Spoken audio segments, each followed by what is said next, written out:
start, okay? Aibowan, Vanakkam, Assalamu alaikum, and greetings to everyone. My name is Liyanage. As one of the co-conveners of the Voice for Democracy in Sri Lanka International Collective, I welcome all of you who have joined us via Zoom, Facebook, and YouTube. This webinar is being conducted from the traditional lands of the first Australians, the Wurundjeri people of the Kulin Nation, the traditional custodians of this land.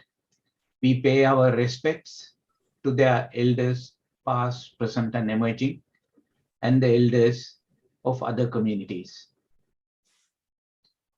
The free education policy of Sri Lanka has positively contributed to raising literacy levels and the professionals needed in the country. Thousands of devoted educators have made extremely valuable contributions at all levels of education, primary, secondary, and tertiary. And millions of people have gained very much. So no wonder, many believe that public education needs defending from being axed. Nevertheless, many problems dominate Sri Lanka's education sphere, from a child's school admission to university entrance. The recent controversies related to the General Sir John Kotalawala National Defence University Bill, the amendments proposed to the University Grants Commission Act, and the issues about facilities and long-awaited salary increments to teachers and principals are just a few. Repressive measures were used to break the teachers' strike and against those involved and supported it. Yet, the government itself had agreed that the teachers' pay scales are not adequate for their profession and the dignity they deserve. The purpose of education is to improve the well-being of society at a reasonable cost by enhancing its knowledge base and critical thinking ability. Everybody should have equal access to education, regardless of their socioeconomic background. But providing a genuinely uniform, equitable, and inclusive education is almost impossible when the society is fragmented along the lines of ethnicity, religion, gender, class, etc. Any educational reform needs to preserve historical gains, quantitatively expand the facilities, and qualitatively raise and implement standards. Then only we could successfully face the challenges posed by the fourth industrial revolution. The COVID-19 pandemic, in fact, compelled us to deal with our day-to-day issues on the digital space. Thus, digital literacy in science, technology, engineering, the arts, and mathematics is no longer a choice, but a necessity. Educational inequality is an explosive issue among the disadvantaged. They receive limited opportunities from a system where the affluent have access to private educational institutions and academies. Technological challenges of an advancing economy demand a highly educated populace, usually causing an elitist surge in education. In Sri Lanka, as in other countries, private tutoring enterprises and learning factories dominate the sphere of education. For those who can afford it, it helps them strengthen their socioeconomic and political position in society. But could the consensus system of education be run as a profit-seeking venture? Or is it desirable to allow large capital to influence and manage the system of education?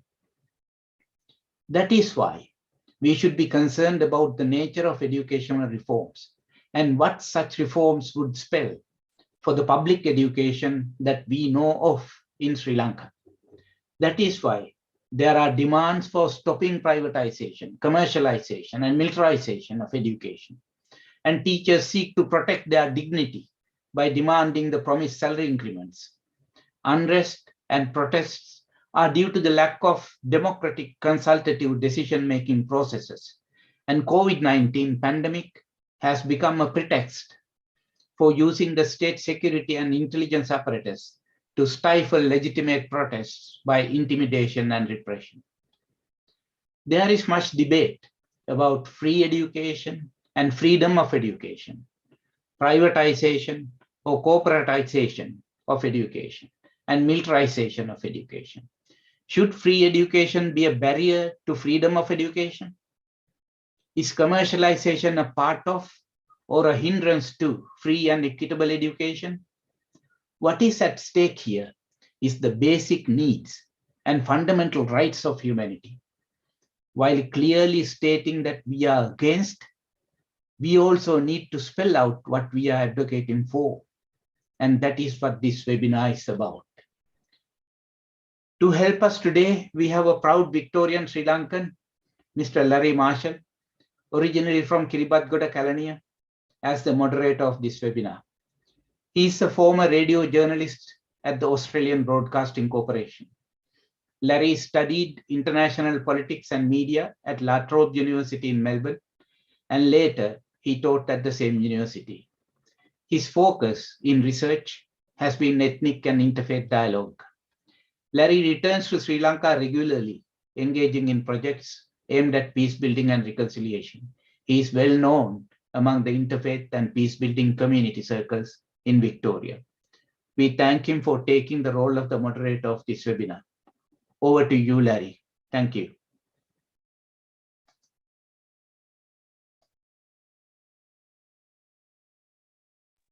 Just unmuting myself, Lionel.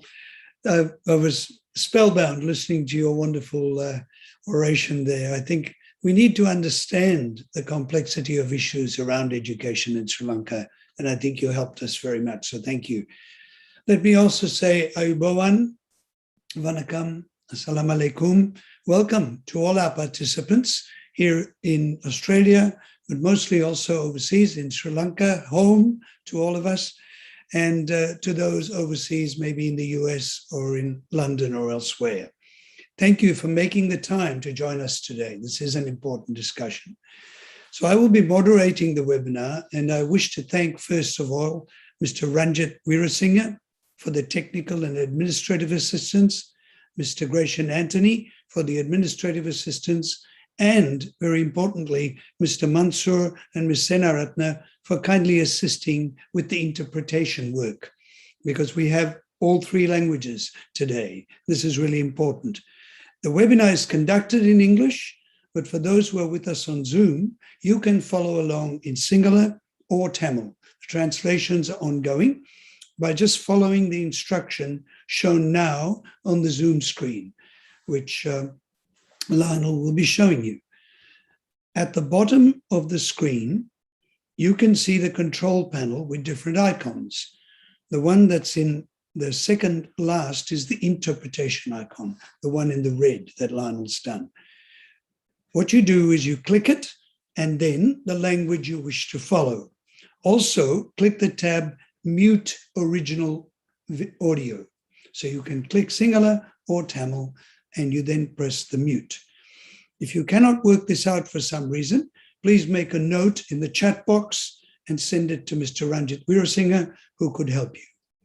The format of this webinar is slightly different tonight. Each panelist will first make a 10-minute presentation.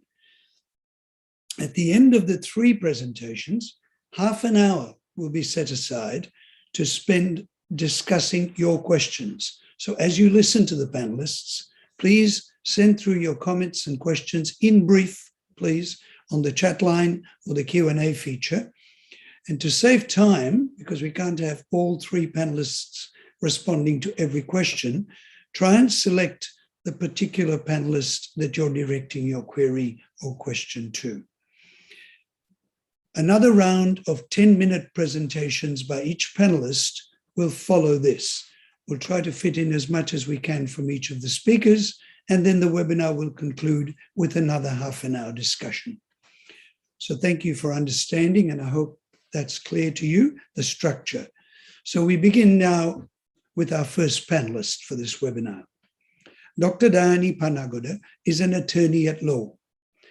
She has extensive experience as a senior technical advisor working with the United Nations, UNDP, ILO, IMF, GIZ, which is the German Institute for International Cooperation, USAID, and of course the government of Sri Lanka. She was awarded the prestigious Peace Award of the United Nations in recognition of her work in promoting and working for women, for peace and security. She's a promoter of women in small and medium enterprises, especially focusing on marginalized women. She has special experience in dealing with the issues of ex-combatants and war widows and aspects of their economic well-being. Dr. Panagoda has been an academic at the Johns Hopkins University, Uppsala University, and General Sir John Kotalawala Defense University, teaching international relations, defense and strategic studies, peace and conflict resolution, transitional and restorative justice. Quite a long list of wonderful topics.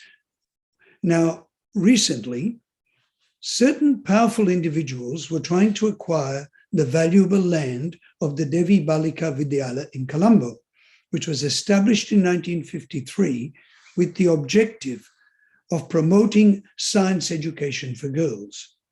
As chairperson of the Devi Balika Protection Organization, Dr. Panagoda led the campaign and succeeded in defeating that attempt. I take great pleasure tonight in inviting Dr. Dayani Panaguda to the microphone for her presentation on Education is a Right, Not a Privilege. Welcome. Thank you. Aibuan, Vanakkam, Assalamu alaikum. And thank you, Larry, for that introduction and about me. And also I too take the pride of saving my school from the land grabbers. And that was a fight that I thought that I will lose, but it makes me so proud to see that we won it. But although that we won it, I'm always nervous. Every morning I wake up to see whether this decision is being reversed, because there are many gazettes are being reversed.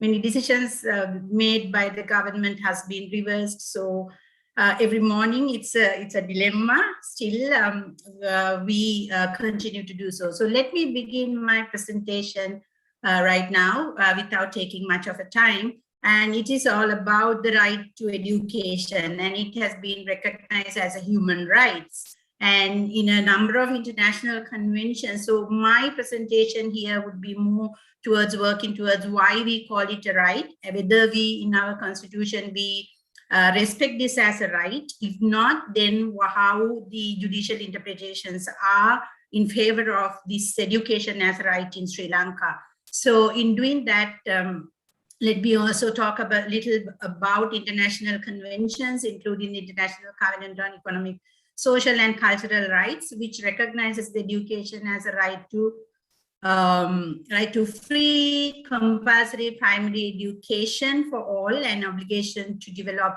secondary education accessible to all, in particular by the progressive introduction of free secondary education, as well as an obligation to develop equitable access to higher education, ideally by the progressive introduction of free higher education. So this is basically what we have also agreed as a nation to the international community as by signing and ratifying. So therefore, education is not a privilege, it's a right. And you know that privileges can be taken away, but rights cannot be. It is undeniable. And this is also a human right in itself. And international human rights, it's guaranteed. And it's also education as a universal declaration on human rights, adopted in 1948, proclaims that Article 26 says everyone has the right to education. And since then, The right to education has been widely recognized and developed by a number of international and normative instruments elaborated by the United Nations, including the right to education, the UNESCO Convention Against Discrimination in Education in 1966, International Covenant on Economic, Social, Political, Social and Cultural Rights, as I said, in 1966, and 1981 Convention on the Elimination of all forms of discrimination against women in 1989, Convention on the Rights of the Child, and the 2006 Convention on the Rights of Persons with Disabilities. All these conventions we have ratified as a nation. Therefore, we have an obligation to provide right to education to children, disabled persons, and also specifically girl child. The right to education has also been reaffirmed in other treaties covering specific groups, that is, as I said, women and girls, persons with disabilities, migrants, refugees, indigenous people, and contexts such as education during armed conflicts. It has also been incorporated into various regional treaties and enshrined as a right in most national constitutions. And specifically, if you look at the whole work that we have done in ex-combatant rehabilitation, where I supported the government on catch-up education for child soldiers during the last phase of war and after that. But then there are many other things that we still have to do in specifically North and East in terms of education as a right to children who suffered armed conflict. So therefore, education as a human right means what? The right to education is legally guaranteed for all without any discrimination, and states has an obligation to protect, respect, and fulfill the right to education. There are ways to hold states accountable for violation of deprivation of the right to education. So let me ask the question, why is the right to education fundamental? So education is a human right and a force for sustainable development and peace. So therefore, ambitions for education are specifically captured in Sustainable Development Goal SDG 4 of the 2030 Agenda, which aims to ensure inclusive and equitable quality education and promote lifelong learning opportunities for all by 2030. So these 17 SDGs, so 17 Sustainable Development Goals are integrated. They are recognized that action in one area will affect the outcomes in the others. Therefore, the development must balance socially, economically, and environmentally. And education, therefore, plays a major role. And you know that education is encompassed with all these SDGs. Both individuals and society benefit from the right to education. It is fundamental for human, social, and economic development and key to achieving lasting peace and sustainable development. It is a powerful tool in developing the full potential, ensuring human dignity and promoting individual and collective well-being. In brief, therefore, it's an empowerment right. If it lifts marginalized groups out of poverty, it is an indispensable means of realizing other rights, and it contributes to the full development of the human personality.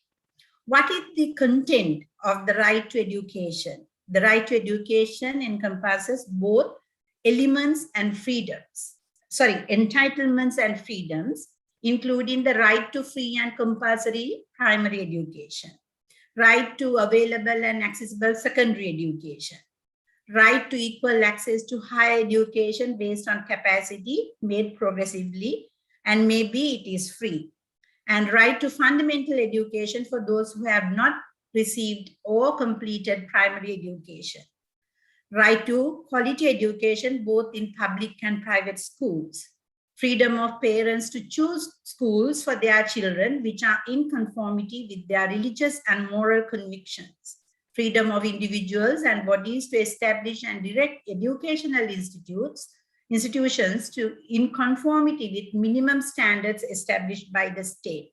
And you and I know that all this is not fulfilled by the state in Sri Lanka. And even today, there are many schools in Sri Lanka that you see, they even do not have the basic needs. Then the last one is the academic freedom of teachers and students. Academic freedom of teachers and students are also being recognized as the right to education.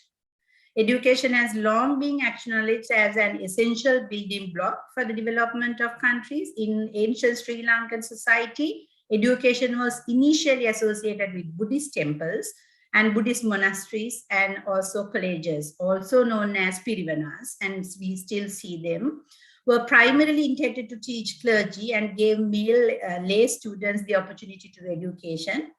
The education system of Sri Lanka until colonial times was primarily designed for a small elite in a society. So then it was a privilege at that time.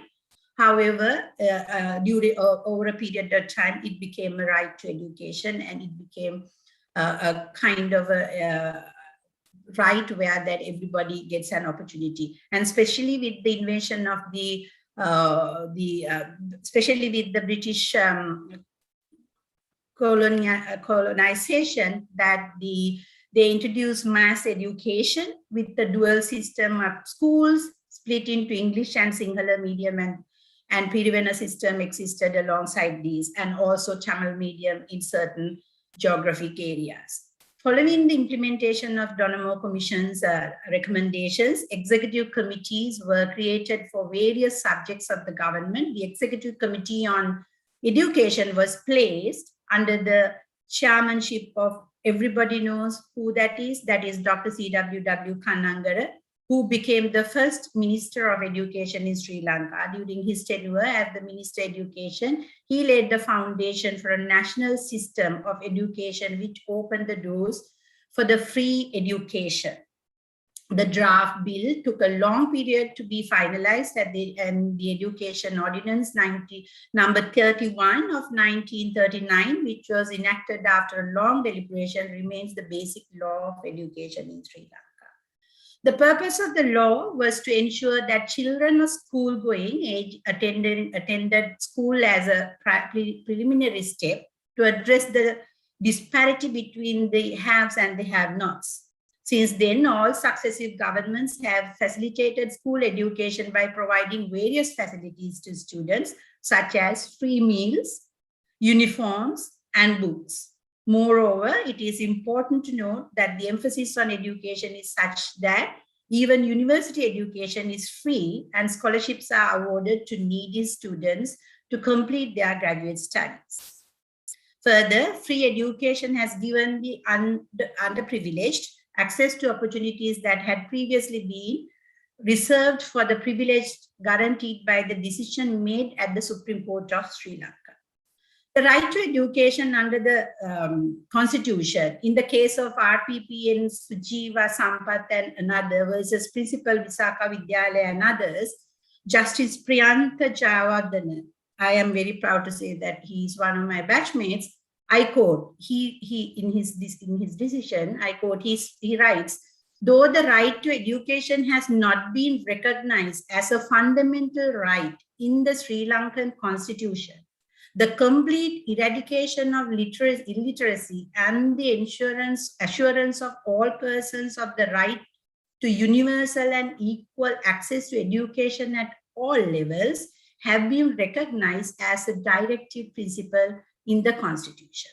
Thus, the government is obliged to take into consideration the directive principles of state policy when enacting laws and taking action regarding governance. In this context, I am of the view that it is paramount to give equal access to education in order to establish a free and just society, unquote. Article 27(1) states that the directive principles of state policy guide the government when enacting laws and indicate the level of and indicate the level of governance required to establish a free and just society. The effect of the Article 27.1 is contained by Article 29 of the constrained by Article 29 of the Constitution, which explicitly states that Articles 27 does not impose legal rights or obligations, and they are not enforceable. Justice S. Sarvananda has considered the effect and the applicability of directive principles in his book titled Fundamental Rights in Sri Lanka, a commentary, at page 55, where it says, there is no disharmony between directive principles and the fundamental rights as they complement each other in aiming to bring about a social revolution and the establishment of a welfare state. So it is very clear, though, that we don't recognize education as a right in the Constitution, directive principles are the success in our struggle to right to education as a fundamental right and can be challenged in the court of law. Further, in the case of Seneviratne versus UGC, the court held it is settled principle of construction that when constructing a legal document, the whole of the document must be considered. So accordingly, all relevant provisions of the Constitution must be given effect to when constitutional provision is under consideration, and when relevant, this must necessarily include the directive principles. So this is where further in another case, Wattegedara Vijay Banda versus Forest Department, where that the directive principles, when it is do not impose legal rights or obligations, then they are not justifiable. The courts have given effect to directive principles as long as they do not conflict with other articles of the Constitution. So I believe that our judiciary has taken a bold step in introducing these rights as fundamental rights and guaranteed those fundamental rights to judicial deliberations. We see that judiciary in Sri Lanka has been adopting an intelligent approach in the determination of fundamental rights cases with directive principles of state policy. Countries ahead in education, such as Scandinavian countries, have constitutional or statutory guarantee of the right to education. We are at the 20th Amendment in the 21st century, relies on a judicial interpretations through directive principle on justice or right to education, despite our international obligations, such as International Covenant on Social ECOSOC or Convention on Rights of the Child, or all the other conventions that I have spoken to you about. So in conclusion, I believe the successive governments of Sri Lanka have progressed in education as per the goals set by the politicians, and not through a proper discourse based on the right to education, sustainable development, international obligations, and a national agenda. The 4A's framework purpose that the governments as the prime duty bearers have to respect, protect, and fulfill the right to education by making education available, accessible, acceptable, and adaptable. Have we done this? In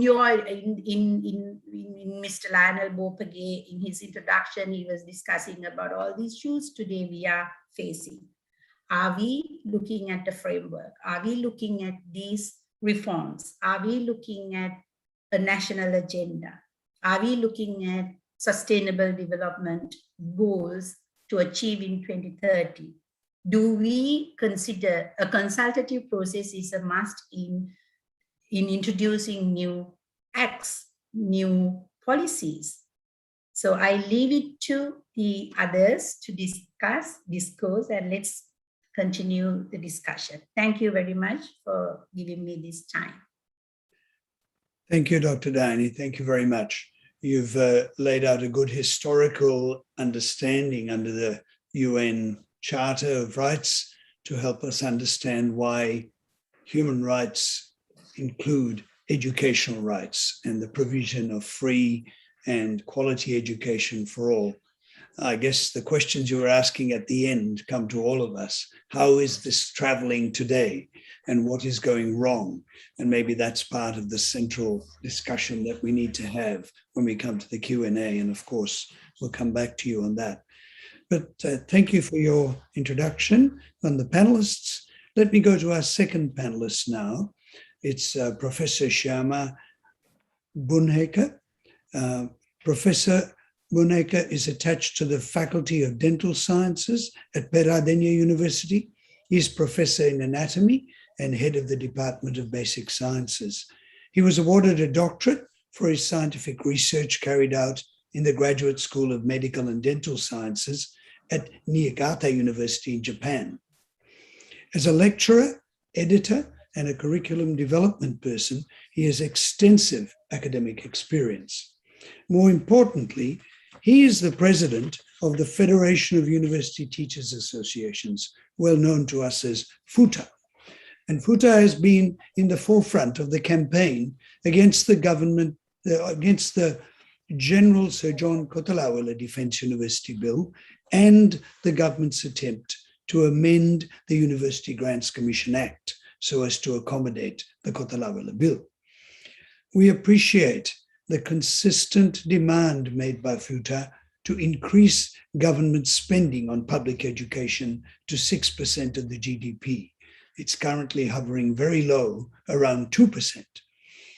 So I invite Professor Banneheka to share his thoughts on standards, quality, and equitability of the system of education in Sri Lanka.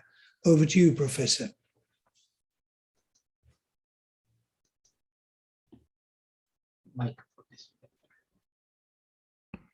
Thank you, Larry, and welcome to everyone. So I have been given the task of speaking about the standards, quality, and equitability in education in Sri Lanka. So during the first phase, I would like to talk about equitability, or the equity in education. And then, of course, I will go to the quality and the quality assurance and all these requirements, because I believe that these two are they are the two sides of the same coin, apparently, right? And of course, thank you very much, Dr. Dayani, for bringing up that our attention to the sustainable development goals, because I was also going to talk about those things and how the Sri Lankan education system is doing with all these, achieving all these goals in terms of equitability and quality as we go on, right? So when we talk about equitability or equity in education, so we can put it in two aspects. We can look at it in two aspects. Equity as inclusion, that is to ensure that all students reach at least a basic minimum level of skills. That is like, say, the guaranteeing of everyone, getting at least a primary education or to a certain level of education, basic minimum level of education, level of skills. And then the second thing is equity as fairness. That is the personal or the socio-economic circumstances such as gender, ethnic origin, or family background are not obstacles to educational success. So those are the two aspects of equity that we talk about when we are looking at equity or equitability in education. So are we having this in Sri Lanka? So that is the first thing that should come to our mind. And we all know, we have already discussed by both Lionel and also Dayani about the free education. And this is one of the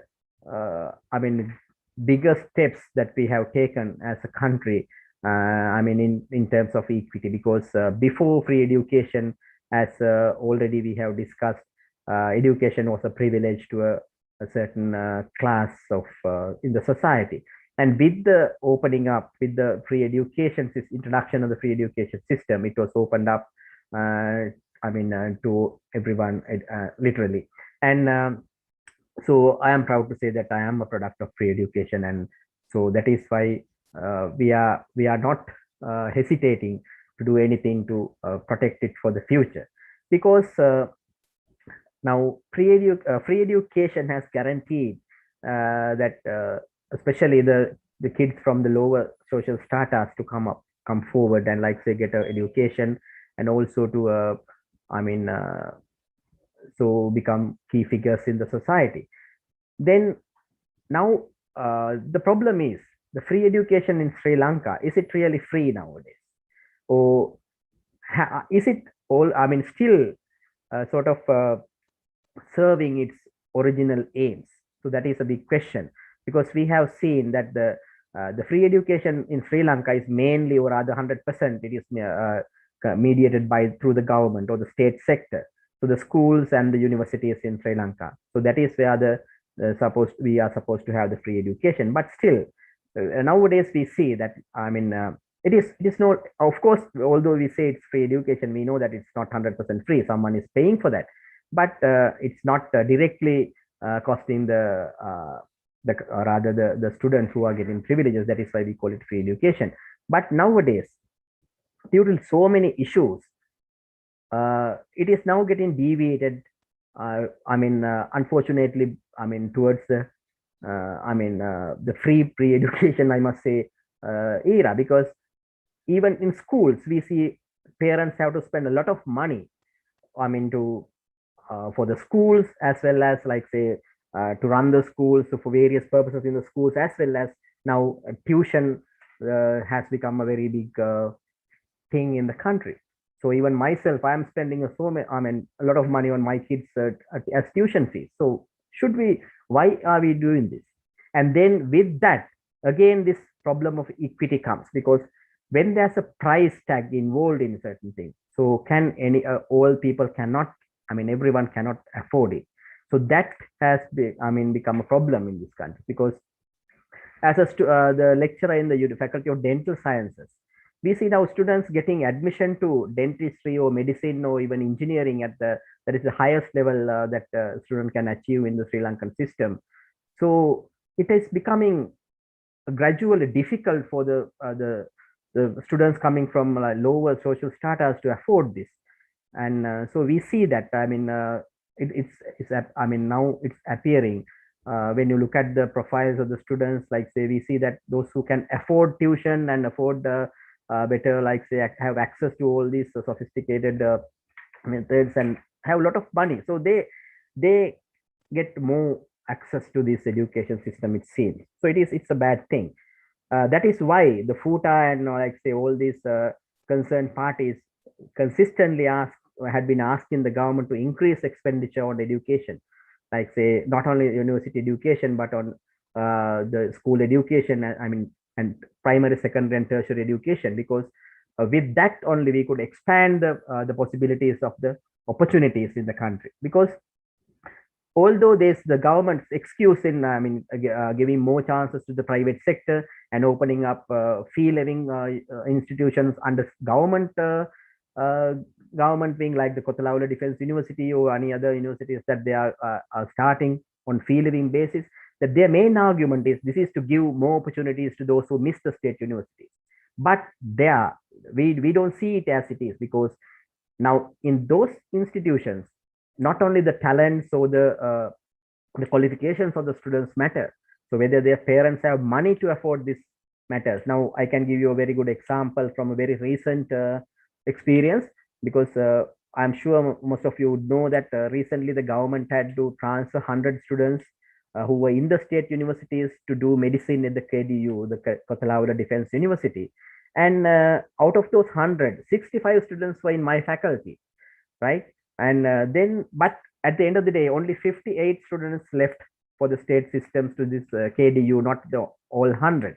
And some students, after going there and looking at the fees that they have to pay for KDU for education, and also the other expenses like the boarding fees and other things, they came back to us saying that they can't afford it.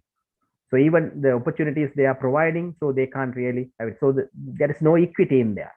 If it was equal opportunities, they could have gone there. Like, so they could have, got that opportunity and get a medical education, but they couldn't, simply because their parents didn't have money. So that should not be the case. And then again, when we talk about equity, there's another thing that comes to our mind. So that is the access. I mean, forget about the universities. Now you look at the schools. Now, are all schools in Sri Lanka, we have 10,000 odd schools, and I mean, not all providing up to tertiary, secondary education, but some are primary, some are secondary. So are these all schools have the same capacity, the same resources, human, physical, or otherwise? It's not the case. And also, when we analyze the university entrance every year to state universities, we see that the most demand or the highest number of students are admitted to faculties in arts and humanities and that field, where the graduates have the lowest rates of employability, where the highest employability is in the science related and IT and other areas. So but the number of students getting entry is not the highest. So there's a big difference. And when we look at it, there is one reason which is beyond the students or the parents' control has become a reason. Because in Sri Lanka, the schools which provide secondary education in science streams are not distributed evenly in the country. So in most of the rural areas, they don't have facilities to learn science. So students are compelled to learn, or rather follow arts and humanities subjects for the advanced level examination. Although they want to afford, go for other streams, so there are no opportunities because they might not be able to travel far, and to a school where these opportunities are available. So then that's a problem. So the equity is again not there. So that causes this imbalance between the entrance to the university and also the employability of these graduates. And then also every year we see a big problem in when it comes to grade 1 school admissions. Higher demand for the so-called popular schools in the country or the in the cities. But every year the government says so many things, like say they want to, like say for one government wants to make the closest school the best school, and then other government wants to say some national schools or whatever the names.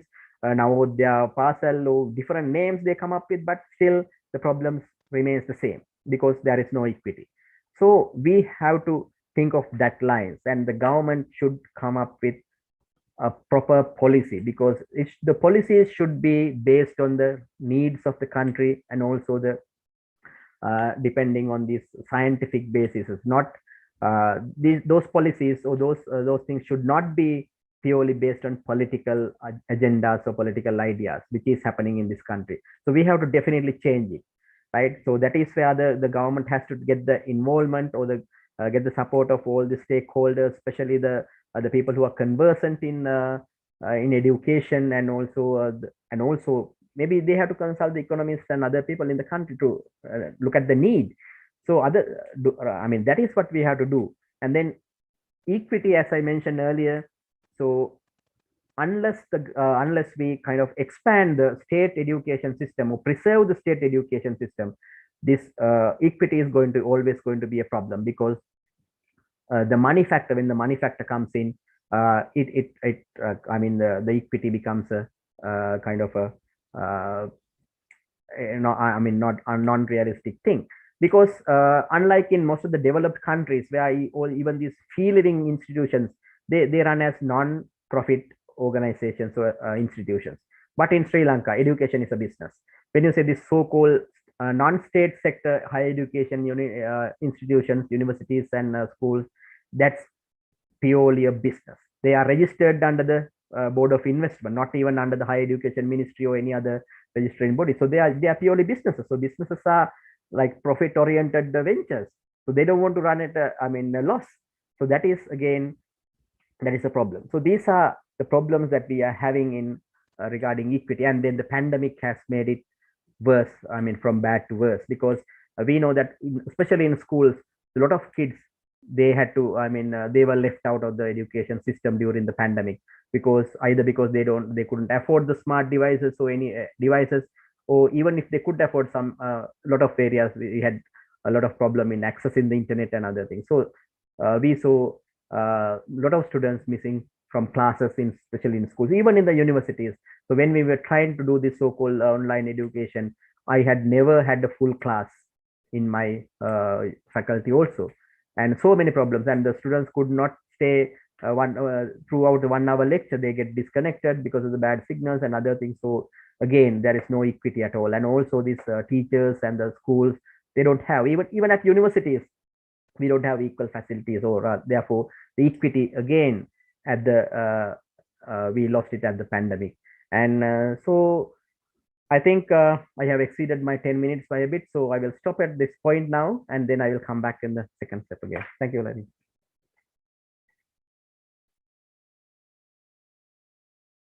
Larry, you are muted. Thank you very much. I think you've made some very important points, and they're very much about the current situation. And it leaves all of us feeling, I think, quite sad. And the argument that we need more money spent in education, 2% is extremely low on the international scene. So that is a beginning. But the way you describe the idea of equity and the way money has come into the education system to make it a business and a profitable one, and distancing the poor from having access to science and other things, I think a very important set of ideas that you put forward. So there'll be some questions, I'm sure. Thank you very much. So let me go to our final panelist, and he's Professor Liyanage Amarakeerthi. Professor Amarakeerthi is attached to the Department of Sinhala of the Faculty of Arts at Peradeniya University. He completed his Master of Arts at the University of Wisconsin-Madison on a Fulbright scholarship. His doctoral work in comparative literary studies under Professor Charles Hallisey was funded by the University of Wisconsin. After the award of the doctorate, he moved to teaching at Cornell University, where he also attended the School of Criticism and Theory. Interestingly, he is a veteran writer in Sri Lanka, a novelist, a poet, a critic, and has published more than 25 books of fiction, poetry, and literary theory. He won the National Literary Awards for the Best Collection of Short Stories in 2000 and for the Best Novel in 2008, and won the Swarna Pushtaka, I hope I've pronounced that right, Golden Book Award in 2014 and again in 2016. Quite a list of achievements, Professor. Professor Amarakeerthi is also an active public intellectual, and this we would hope would be more the case with many of our academics, participating in numerous ongoing debates on culture, education, and politics in Sri Lanka. He was in the forefront of the campaign against the General Sir John Kotalawala Defence University Bill, and also supports the teachers' demand relating to their long-standing salary increment issue. So it is my pleasure indeed to invite Professor Amarakeerthi to make his presentation on holistic education and the atmosphere for creative freedom. Welcome, sir. Thank you, Larry. Thank you, everyone. Now, in my speech, I am going to be focusing on this, what the ideal content of education and the method of education should be. But I speak about these things in a context where the form of education, the institutions of education are not the ideal. So it is kind of like, in a way, kind of tragic to be speaking of content and methods of education in a situation where we don't have basic access to education and things like that. But let's forget that for a moment. Let me share something, my presentation with you, so that you can look at the slides. The slides themselves don't have so much, but I think it's good to be looking at. Now, my topic is right to be critical and creative and holistic higher education. That's the topic, as Larry mentioned. Now, in our country, quite rightly, as both of our previous colleagues mentioned, this education has an issue. And this issue has to do with the access to education, resources, and all that. Those are very fundamental issues that needs to be speaking about all the time. So we are so busy with speaking about those basic issues to, speaking our own society and governments that every child who is born in this country and the world has right to education. It is a kind of should be given ideal. When we have that kind of a struggle to win the access to education, one of the things that we often forget is what the education ideally should be. In our country, in education philosophical jargon, this our education is under the threat of instrumental reason. That is, that education is valid for what it can get you, or jobs, opportunities, and all kinds of other things. Education is often treated as the kind of means to get something practical, useful, tangible. And for that reason, this employability and all that is quite prominent in our discussions. All our graduates, all our students after their education should have some sort of employment that allows them to live a dignified life. That's true. But then with that, we forget the value rationality of education. Value rationality. That means instrumental rationality is taking over the value rationality. What is value rationality is the kind of transformation that education can do to you. Inner or outer transformation, cultivating of your own life through education. Employment, some honorable income at the end of the month is important, and it's actually important for kind of a life with a lot of qualitative values. But when your education is under the dominance of instrumental rationality, one of the things that we often lose is this critical and holistic idea of education. Two things. In my first section, I will focus more about this critical education. Now in the slide, you can see I have a quote from Socrates. He said, "Unexamined life is not worth living." Now, we must fight for right to education, but it needs to be supplemented by the right to critical education is important for 21st century. What does it mean to be critical in 21st century? One of the things is, there are so many things, but I picked one as the first point. That is cultivating critical distance from dominant ideologies. Those ideologies could be political, those ideologies could be religious, racist, the ideologies of the ruling classes. The critical distance from those ideologies. Now, how to cultivate it is so important. Now, let me read like a very short section from the text that I have in my mind.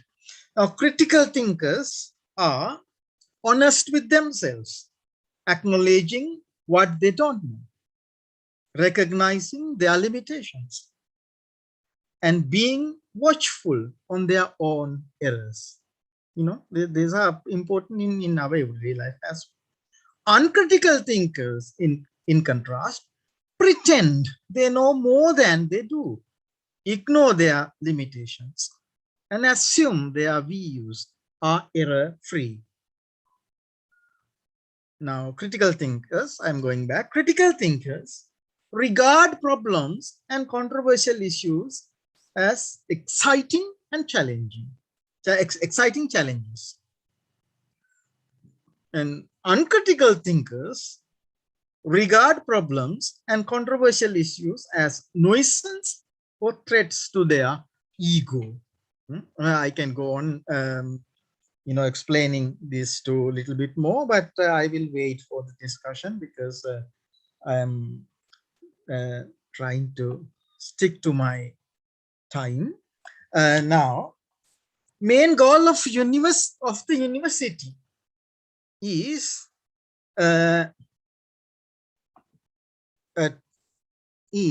to be a place to think.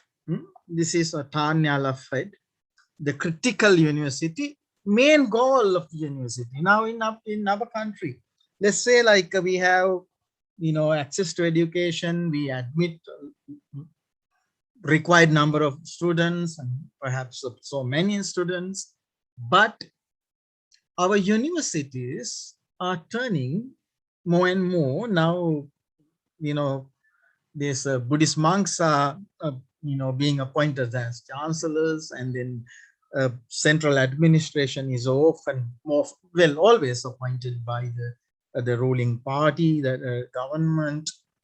That the lack of freedom to think critically, engage with ideologies, all kinds of ideologies, and examine them, that the space for examining the life is very, very limited. Now,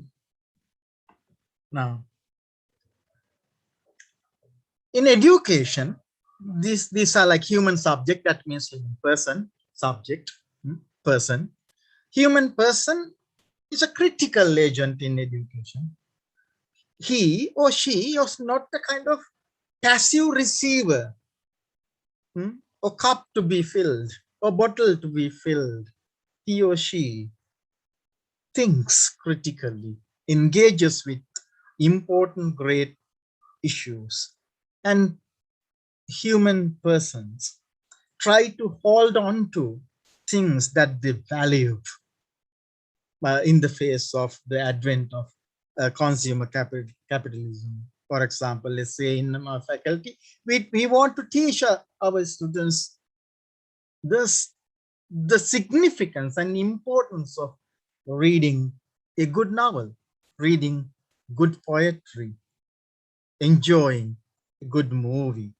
That the cultivated taste, we think at the university, is an important part of university education. But when it is under the threat of dominant ideologies and also the instrumental reason of education, we don't have enough space for that kind of holistic education, where this the job-oriented skills are supplemented by this good taste. You can debate about what good taste means. Even the room space to debate about what good taste means is part of education, right? For this kind of education,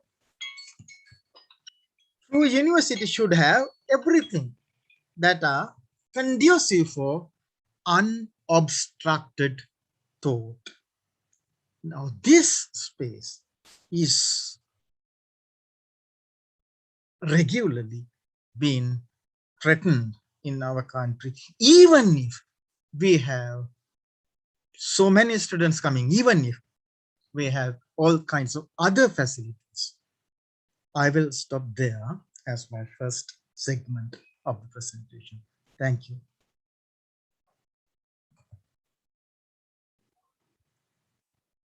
Thank you, Dr. Amarakeerthi. there's a whole lot there that would invite very rich discussion once again. You've opened up a very different aspect of looking at education from this critical perspective. And I think that's really valuable. Thanks. If we go back from your screen, so we get a chance for us all to talk to each other.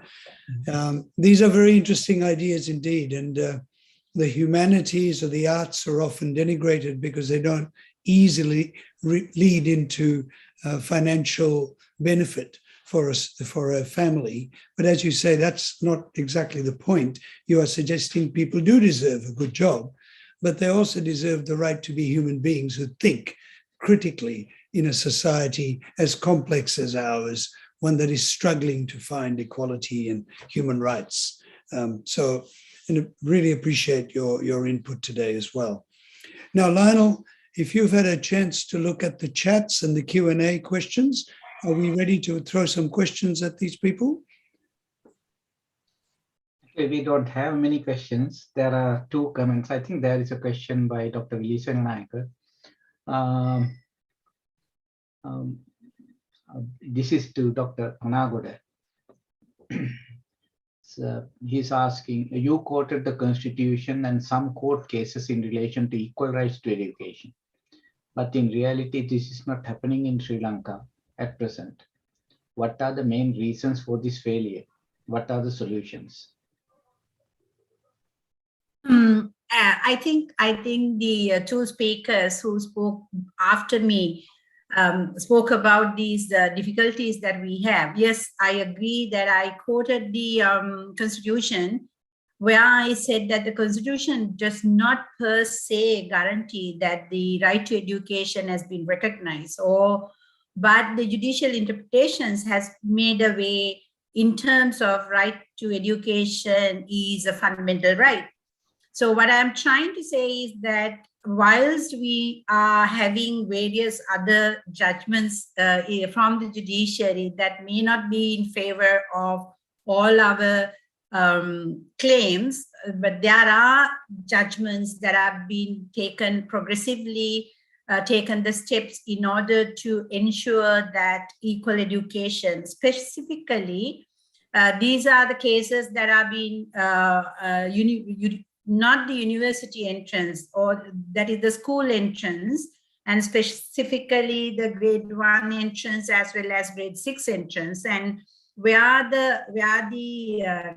it also connects with the corruption and various other aspects in the governance. That entire governance is kind of a failure in certain times and certain places, and education is one of those places where that you see. So in terms of that, yes, the Supreme Court has been very much progressive, what I have noticed, and in my research work also I have done. But on the other hand, when it comes to the equal education, what we do not have is that, as Professor Banneheka said, this quality education equally distributed in all districts. And specifically, I myself go to the north and east and the most underdeveloped or remote areas such as Monaraga, working with various civil society organizations who are struggling to make it happen. I actually do not have solutions. My solution actually is that, as we 3 of us agree that we don't have a national agenda, we don't have a national focus, we don't have an understanding as to what education really gives back. What is the kind of education even we need? Because if you look at, actually, it is not basically even meeting the supply demand side of it.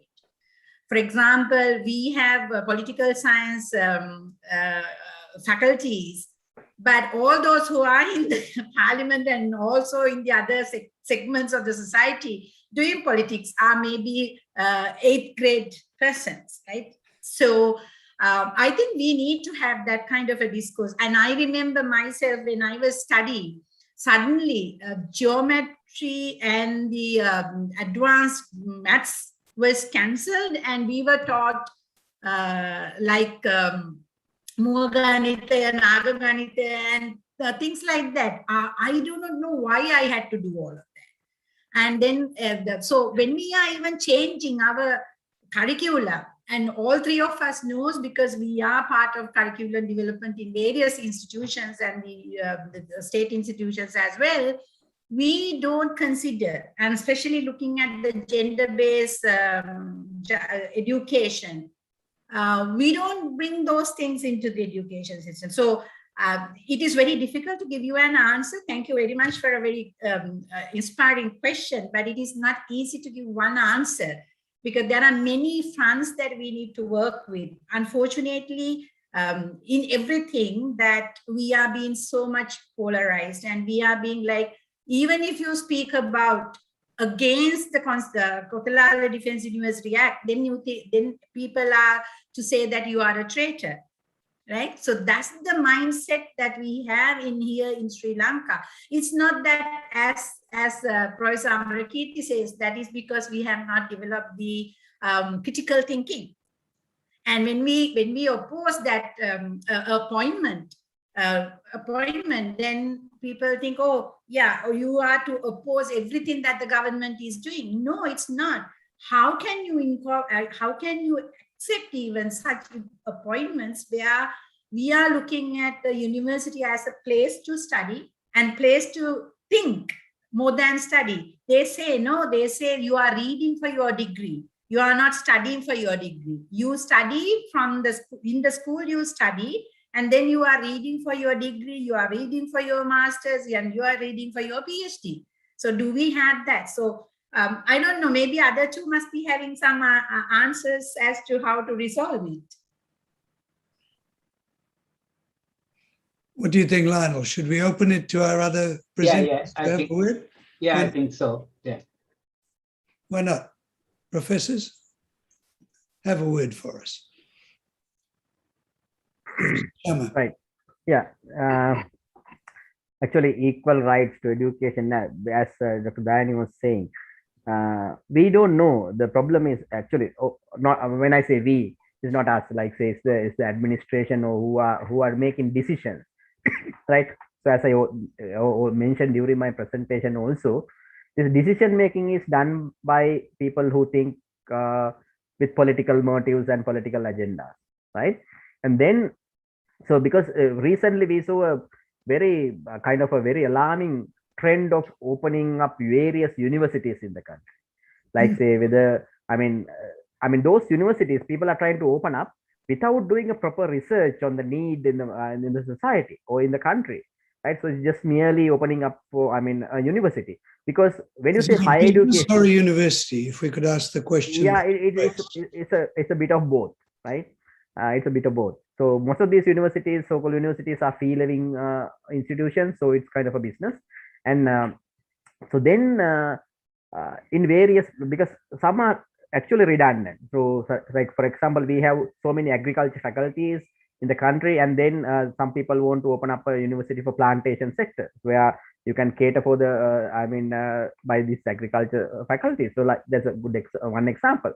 And then so the decision making is a problem. So people, and the present education minister, immediately after getting his assuming duties, he said the universities should provide graduates to fit the job market. So then there goes what Amarakeerthi was trying to say, right? So that is, universities are not job factories. So that concept, even they don't grasp that concept, right? Of course, when you pass out, you should be able to get a job. That's a different story, as Amare was saying. But it's not the prime target of university education, but our people think so. And then when you say higher education, there are different levels of higher education. Countries need diploma holders, they need vocational experts and like that. But you try to give everyone a degree. Of course, that's fine if you can, but is there a necessity? So likewise, the planning is a problem. And if I look at the second question by Mr. Willy Senanayak again, it says about this creating lack of opportunities, as I mentioned about the inequality of due to lack of funds. And he's asking about the current economic crisis and how the country is going to allocate more funds for education. But we had been asking for this very well before this crisis began. And had it been answered at that time, we could have coped up with this crisis in a better way. For example, if we had equipped our teachers and schools and universities with all these necessities, we could have carried out the education during the pandemic without much interruption. I'm sure. So that is what we have been saying. And the other thing is, our pundits, our politicians, they don't think education as an investment for the future. That is where the biggest mistake lies, right? So they don't realize its value. They think it's a kind of a hindrance, or rather a liability on the treasury, not as an investment. And that is why they are reluctant to allocate resources for education year by year. So we have to change that thinking at one point somehow. Yeah, as Mr. Willie Senanayak is suggesting a system change, but the problem with system change is, like, say, now look at the people who are ruling the country. Our present education minister is 72 years old, and the previous one was 75 years old, right? And the president is some 70 years old, and the prime minister is even older. So where is the fresh thinking, the innovative young thinking into the system? If you don't bring that into the system, nothing is going to change. Thank you.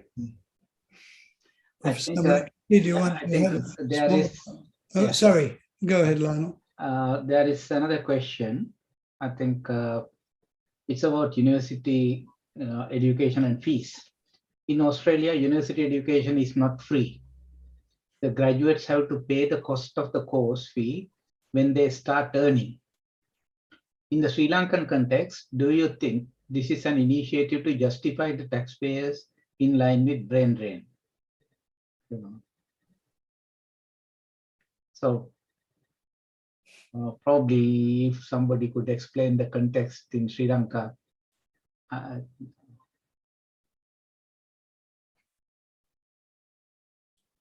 Should I answer that? Banneheka. Yeah. Right.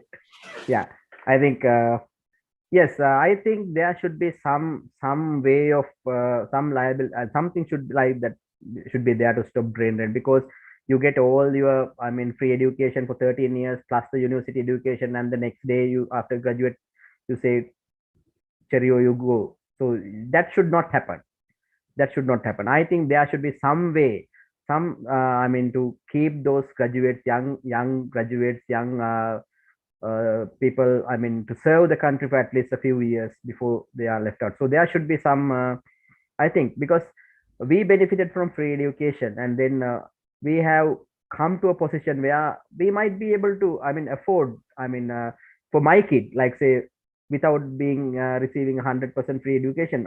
That's a thought, that's a different one. But still, I think those who graduate, because not only free education, we gave them bursaries, scholarships, which are free. Not like student loans or whatever like in other countries. Those are absolutely free. There's no liability. They don't have to pay it back. So I think there should be some way to guarantee that these people retain for at least a few years. Now, when we send young academics to postgraduate education abroad, so we ask them to sign a bond with the university system. So if they don't come back, they have to pay it. So at least something like that should be there. I think it's high time, because we have now for several generations we have benefited from this free education, and now it's time that they should give. To make sure that the people give it back, because all the generations up to our generation, I see that we are giving it back to the country to at least to some extent. But I have a very big problem about the future generations, because looking at the long queues in front of the passport office these days, when you see 100 people, 90% of these people are young people. So I'm sure they are not going to come back. So it's a very, very serious problem.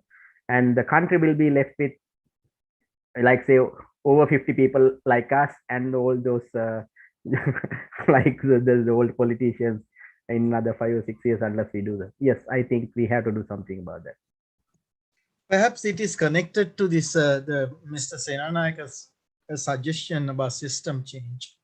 And that's, I totally agree with Professor Banneheker's point. At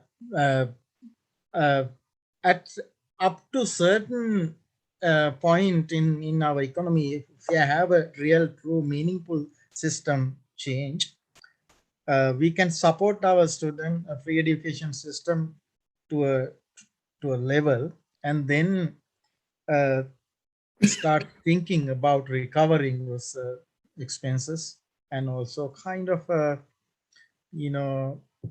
make a mechanism to keep these young people from leaving.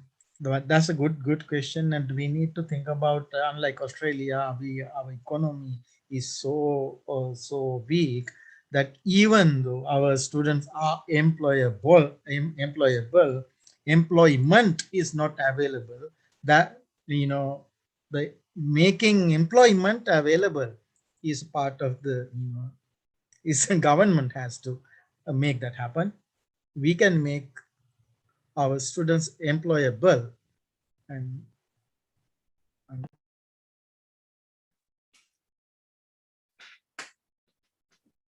Larry, I think we can move on to the second part of The second part of the presentations from our speakers. Yeah. Yes. Do you want to keep with the same order as we had? Could we go back to you, Dr. Dani? No? Would you prefer that we change it around, or let me know what you think? Sorry, maybe why not we change it around? Because I think Professor Amarakeerthi was having some interesting, stimulating slides. Yes. Why not we finish that and then come back? Yes. If there are any gaps that I can join, otherwise, yeah. All right. Yeah. And if you wish to read any poetry through it as well. No, it doesn't mean that what you said was less important. And by the way, I will, yeah, for a change, and also for the audience, it will be better, I think, to change. So can I go back to, Yes. kind of play around with the order? Can I go back to the presentation? Of course. Now, Let's go there. let me share it. And those slides don't have a whole lot of,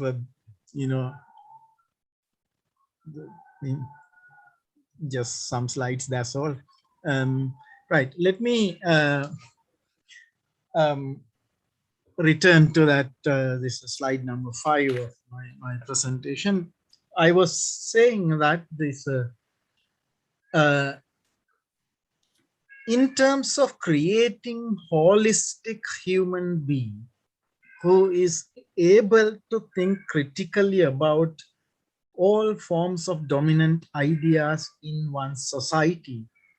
At the same time, a person who is capable of cultivating himself or herself from within, aiming at becoming a better human being. I will explain what that better human being could entail. Now, for example, like in a recent book that I wrote about education in Sinhala, I included as the goal of our education 5 C's, that the English C, letter C. 1, creative, that's the first letter. 2nd, critical. 3rd, civic. This 3rd element is also lacking in us, that actually, like, it is very difficult to produce citizens. For example, now here Professor Banneheka, then our doctor, who saved her own, Dr. Panagoda, her own school, from taking over. Like, that's kind of like civic responsibility. People with those kinds of civic duties. That, let me repeat. First C, creative. 2nd C, critical. 3rd, civic. 4th, collaborative. That is, in Sinhala we call Samuhikatva, collaborative. Working together. We could be different from each other, but still we can work together on important things about society at large. Then 5th one, cosmopolitan. that's one of those important things we try to cultivate in faculties of art. Cosmopolitan person who is not threatened in the presence of cultural difference, who is not threatened in the presence of cultural difference, who is compatible with ethnically, religiously different people. And ideally, cosmopolitan person should speak more than one language.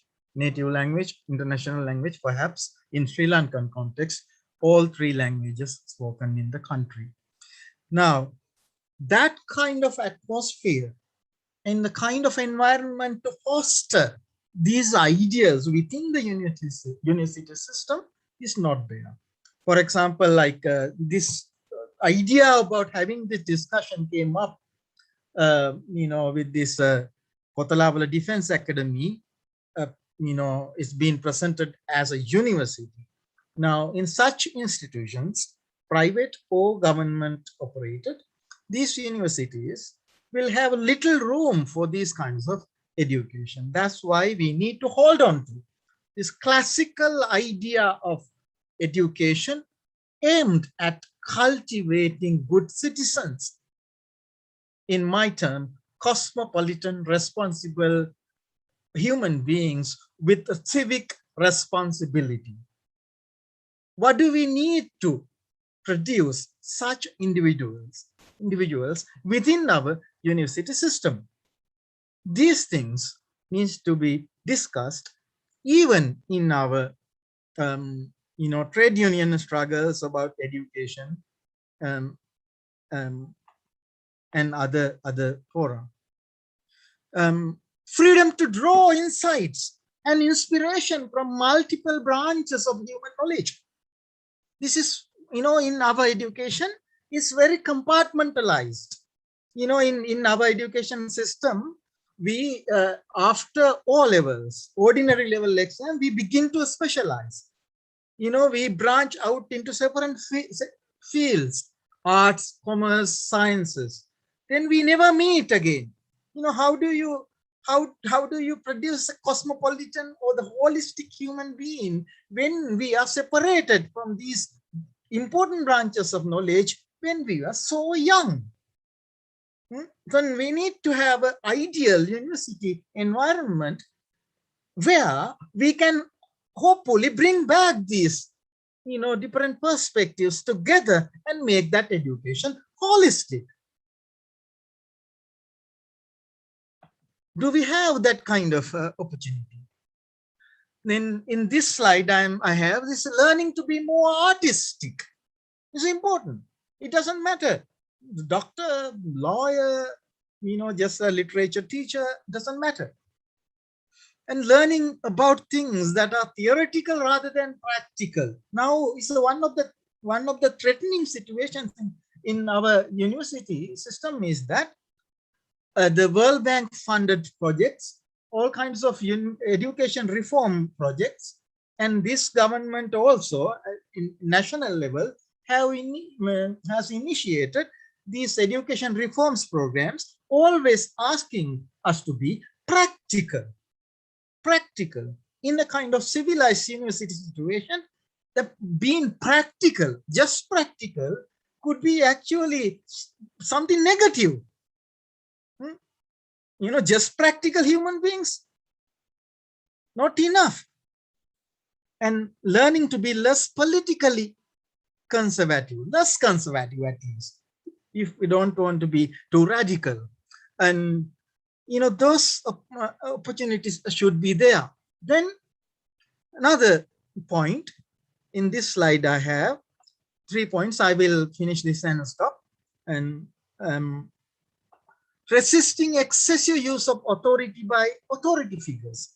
It could be parents, teachers, law enforcers, governments, and all that, right? With lot of care, I use this excessive use of authority because we cannot imagine a situation where there is no authority. There's, otherwise you cannot run human societies.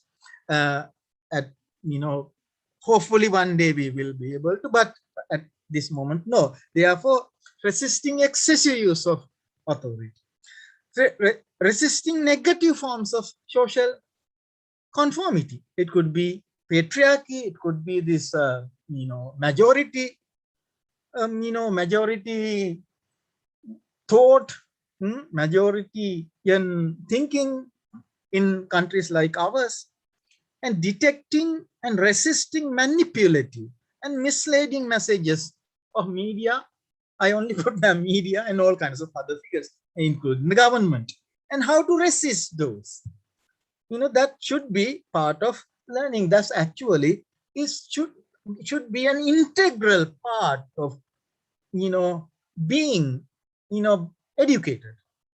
Is good educated person should know the art of resisting these manipulative, misleading messages, right?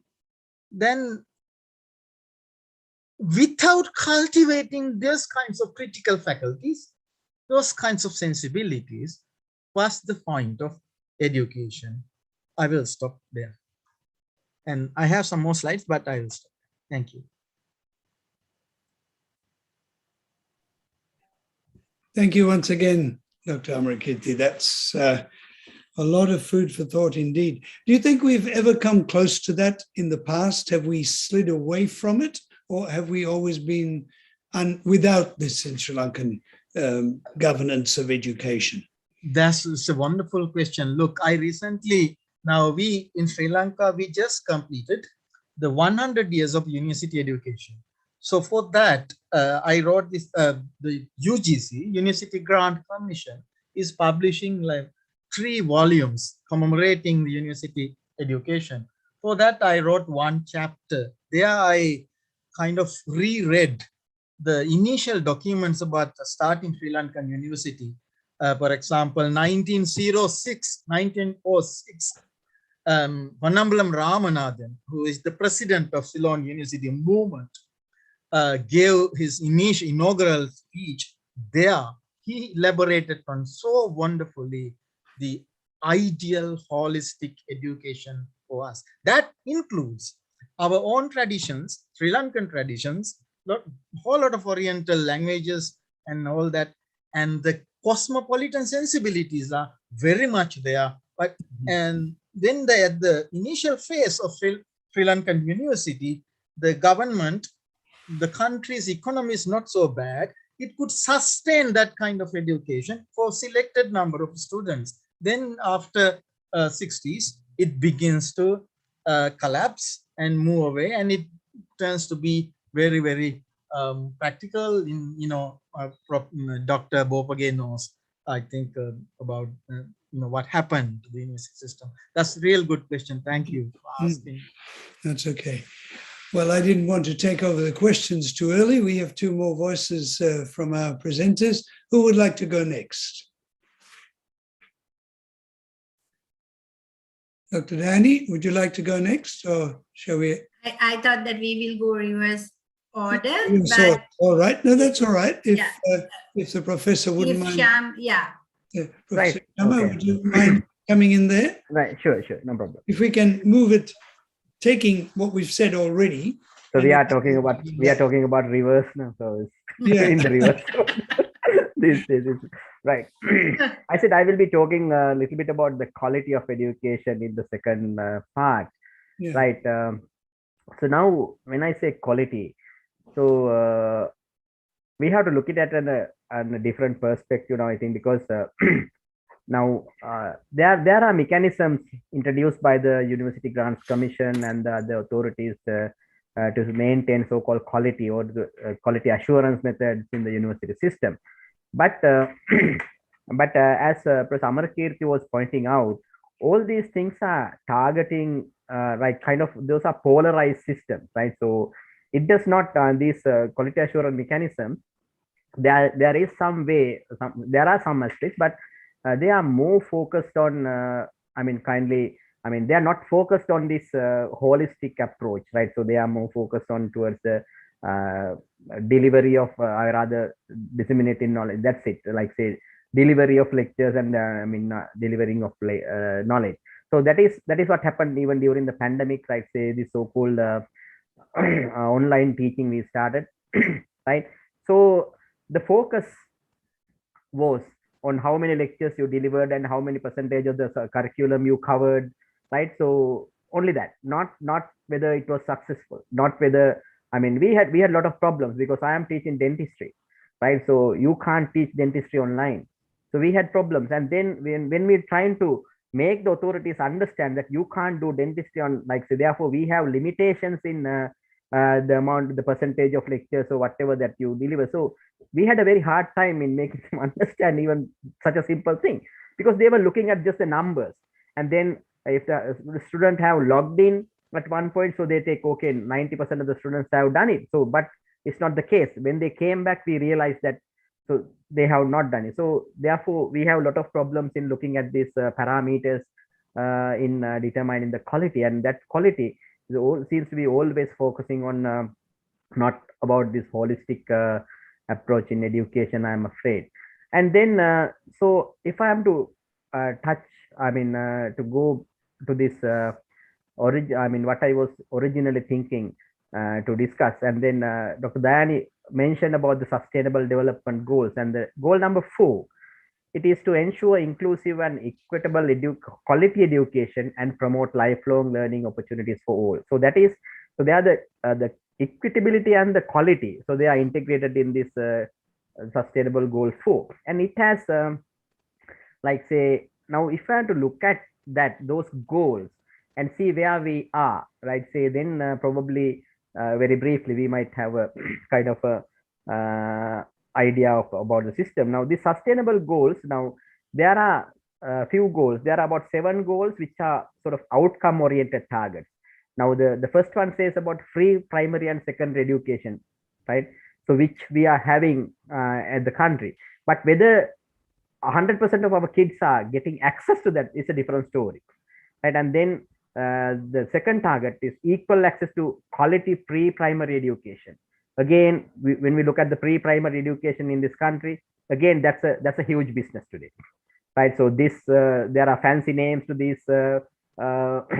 They call it the pre-childhood development this center and this thing and that thing, early childhood development centers and this thing and that thing, and also very creative names, but I don't know about the quality of education they are given. And they are trying to, I mean, not to develop their early childhood, but they are also trying to train them to the school, and like, say, so that is a problem. And then the third one is equal access to affordable technical, vocational and higher education.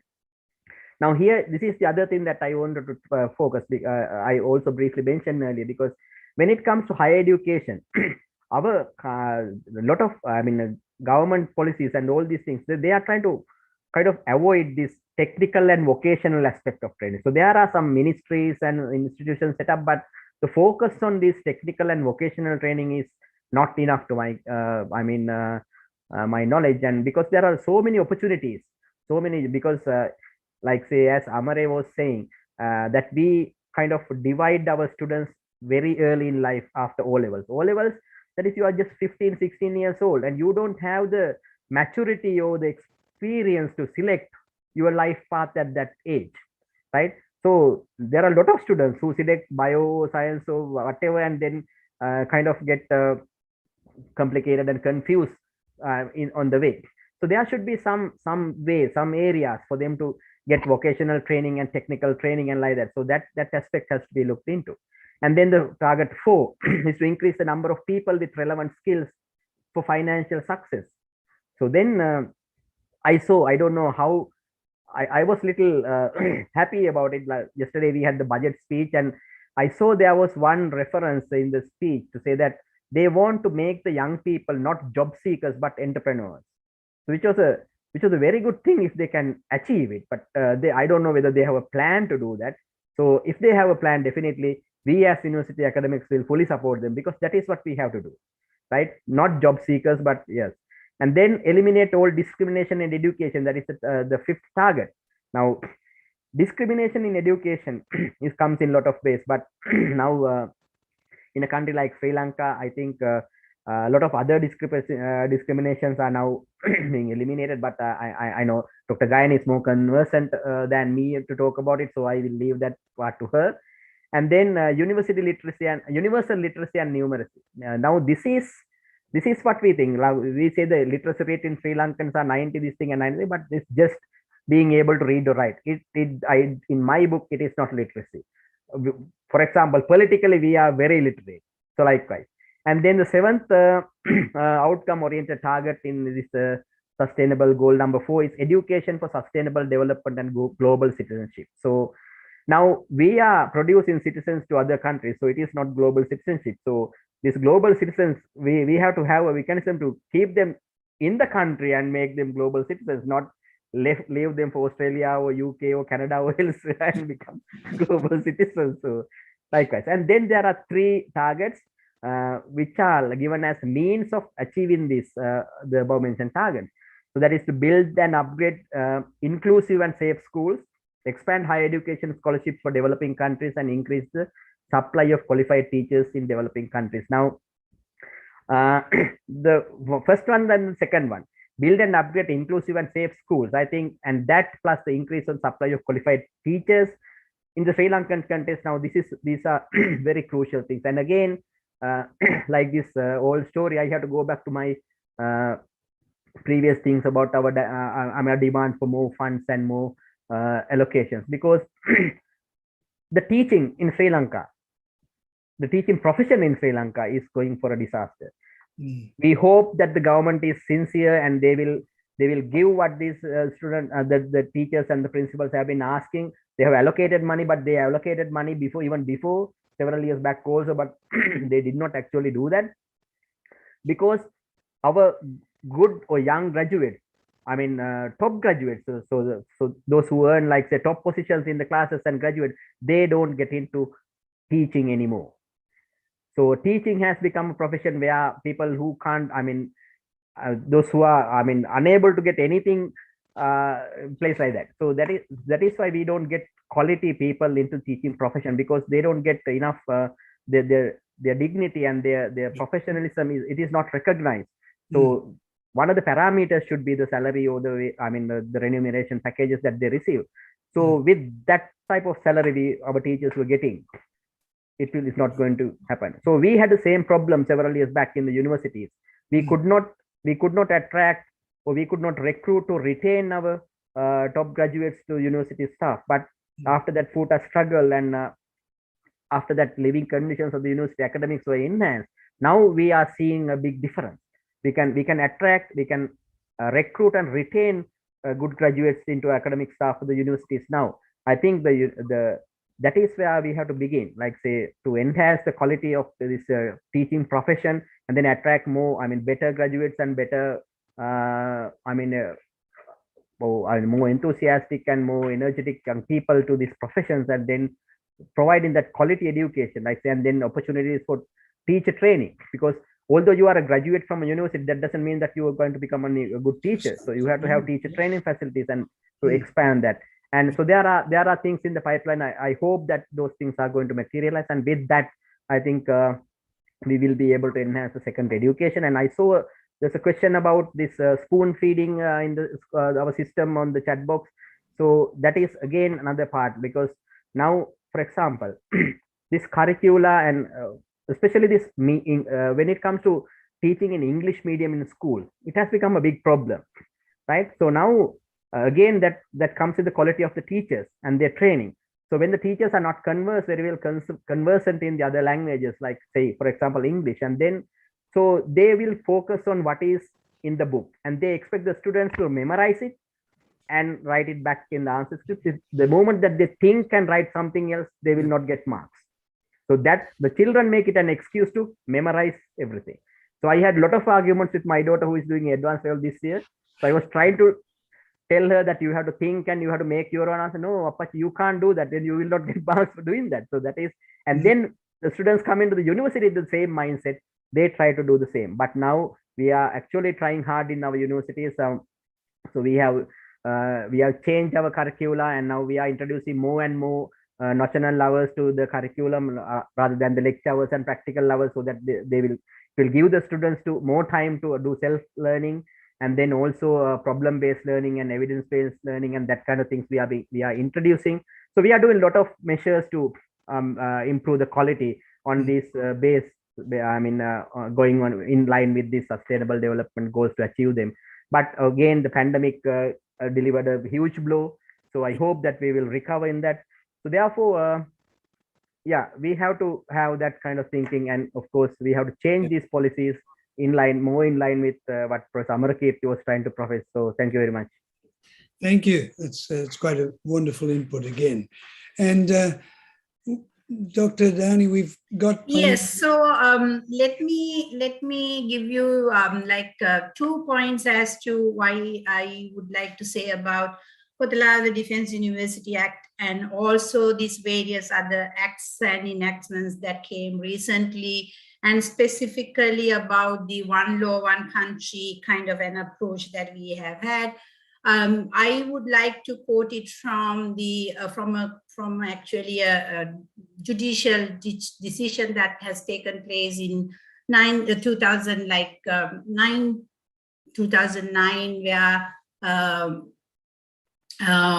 the judgment says that the legitimate expectation may entail either no more than that the decision maker will take his existing policy into account, or an obligation to the decision maker to consult those affected before changing his policy, or an obligation for the decision maker to confer a substantive benefit on an identified person or group. So here those categories represent an ascending hierarchy which must be reflected in the precision, clarity, and irrevocability of any alleged representation or promise on which the expectation is said to be based.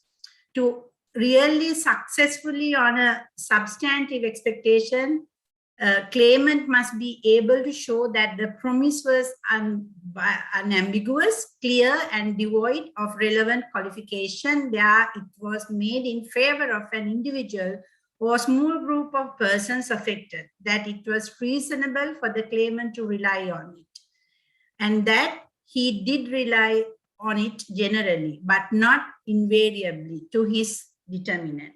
So basically, it says about that why the decision maker has to make those decisions, especially when it comes to changing the policies, that this consultative process to make sure that the other parties or the parties that who will be affected or parties that who are a part of this change are being consulted, so I think that is that is one of the areas, even for example, Amarakeerthi and all the others went into courts, into the Supreme Court, and asking about, because it's a court case right now, we may not be able to discuss more about, but then the judicial guarantees are there.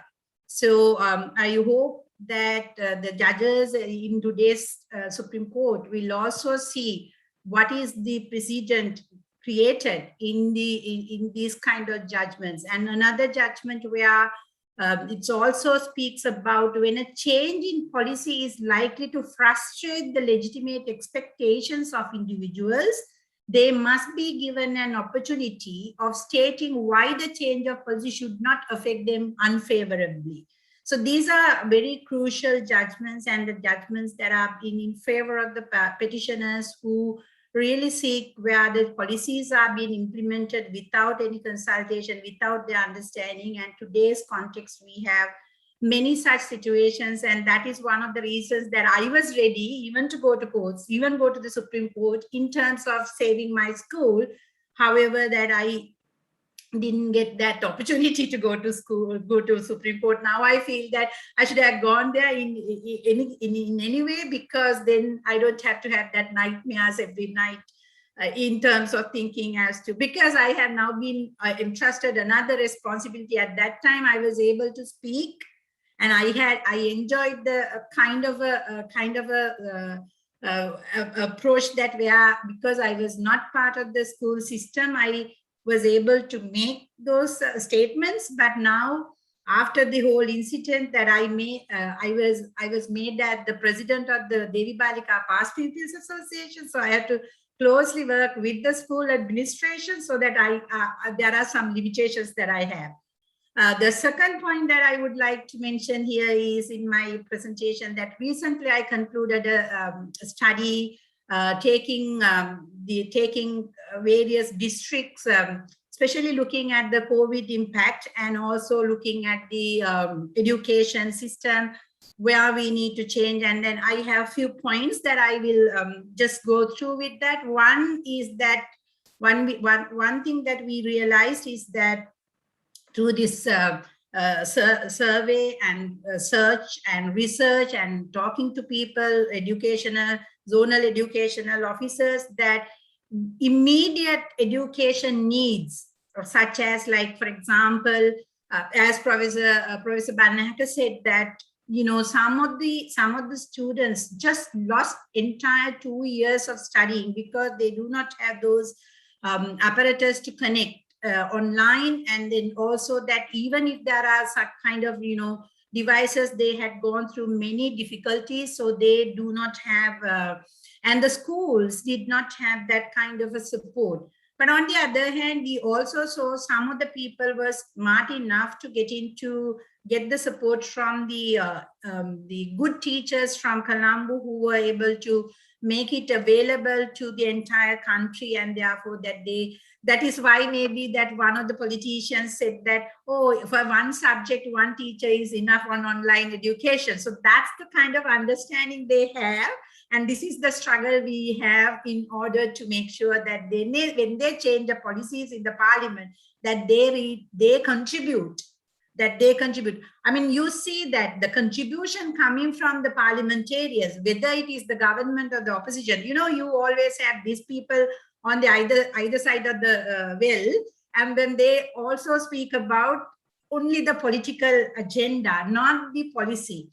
The second one is that we found is that what is very important, and just now Professor Banneheka talked about, is that teachers and school administration, where that they need some kind of support in terms of further training and then understanding especially now the children are coming to school after 2 years, and then how to deal with them. There may be lots of trauma, issues of psychosocial and mental health issues, because the children were at home, and that there were some issues with the domestic violence and child abuse cases. So it's important that the teachers and the school administration has to look into those aspects. Third one that we found is that recovery and resilience, especially in terms of dropouts and catch-up education, because most of the people with the pandemic lost their, and I have found many people, they cannot send their children anymore to the school because they have no income. And these are the poorest of the poor in the country, from Unaragala district or from Vaunia district. So it's very important that we need to focus on those things. Also, whilst you are talking about right to education, it is a right to education. If it is the right to education, then what are the other support systems that we have to put in place? And then the fourth aspect was about parental awareness, because of this pandemic and because of the new normal, because of the new lines of education, children who were prohibited to use tablets or the laptops or the mobile phones are now using it very often. And then you see, and then how the parents should guide the children to study what is necessary and not to get into the sites that shouldn't be. So this is a big dilemma, what we have seen, but we have heard from the parents saying that it is very difficult for them to, and also some of the children are just logging into the classrooms but are not in the education sessions. They are just logged in, but they do what they want. So it's important. And the final one is that everybody was talking about it, why it is important, the inclusive education. And as you say, discrimination mainly because of the physical ability or caste or something. It is very prominent in Sri Lanka. When I was doing some study some 10 years ago on social integration and education, what I have seen is that some children are not getting into the school that is closer to them, which they are entitled based on the policy, that is the 1 mile radius policy, but they are not being taken into that school because of their caste. So the caste system in Sri Lanka is very much prominent in 3 aspects. One is that when you are electing your representative to the parliament. Second one is when you are selecting your spouse. Third one, or the first one actually, is when you are entering into a school. So these are some of the challenges that we have in terms of actually inclusive education is not necessarily because of the COVID, but it was there right throughout. But other aspects, other 4 aspects, and the inclusive education was prominent in our survey and in our discussions recently when we conduct this survey with the school authorities, with the zonal directors, with the parents, as well as the children, in terms of their right to education and where the government is failing and where the support systems should be in place. Thank you. Thank you. Thank you very much. This has become richer and richer as a feast, because I think we're going into more depth from the opening discussions. And as a teacher myself over here in Australia, a couple of comments, if you don't mind me making them. One is that we steal too many of our brilliant people over here. We have wonderful Sri Lankan doctors, accountants, managers. In Australia, 50,000 Sri Lankans just in Victoria and over 100,000 here. Not to say that we as Sri Lankans should not live in other countries and enrich them. But as you were saying, that whole notion that education, educated people need to be giving back to their own societies in some way as well. I think that was a crucial discussion. And the other thing I hear is also the competitive nature of education, the fact that it's exam-oriented and outcomes-oriented and has lost what Professor Amarakeerthi was talking about, this notion of developing the human being so that we're actually understanding we live in such a rich culture which has 3 languages and 4 religions and has a history of actually people getting on reasonably well. But in the last 20 or 30 years, it's been written by our politicians that this cannot work for some reason, which is so strange because I'm a bit older than you guys, but my parents and our generation were quite sure that we were in one of the best countries on earth precisely for those reasons. Mm-hmm. So if we've lost that in our education, we've lost something crucial. The artistic is the other thing I like you bringing up very much, because it's, again, part of Sri Lankan culture, and it's not being addressed very well in this more institutional education. So I think there are a large number of people out there who'd be wanting to catch up with each one of you and ask you lots of questions. Lionel, in the next 10 or 15 minutes, can we go a questions at these people? Yeah, actually, on all 3 platforms, we have close to 60 listening to this session. That's very encouraging. And actually, afterwards, there will be many people who will be listening to the program. That is what usually happens. Yeah. Now, there are some questions posed by Dr. Suresh Surendran from London, and that's on Q&A. And also, there is a question from Okay, there was a question from Dr. Vilisanayak from Canberra, and he has directed his question to Dr. Liyanage, Professor Liyanage. Now, I just wanted to take a chance because Mr. Jalak Bandara, I would say Comrade Jalak Bandara, has raised his hand, and I think he has a problem with typing in the chat session.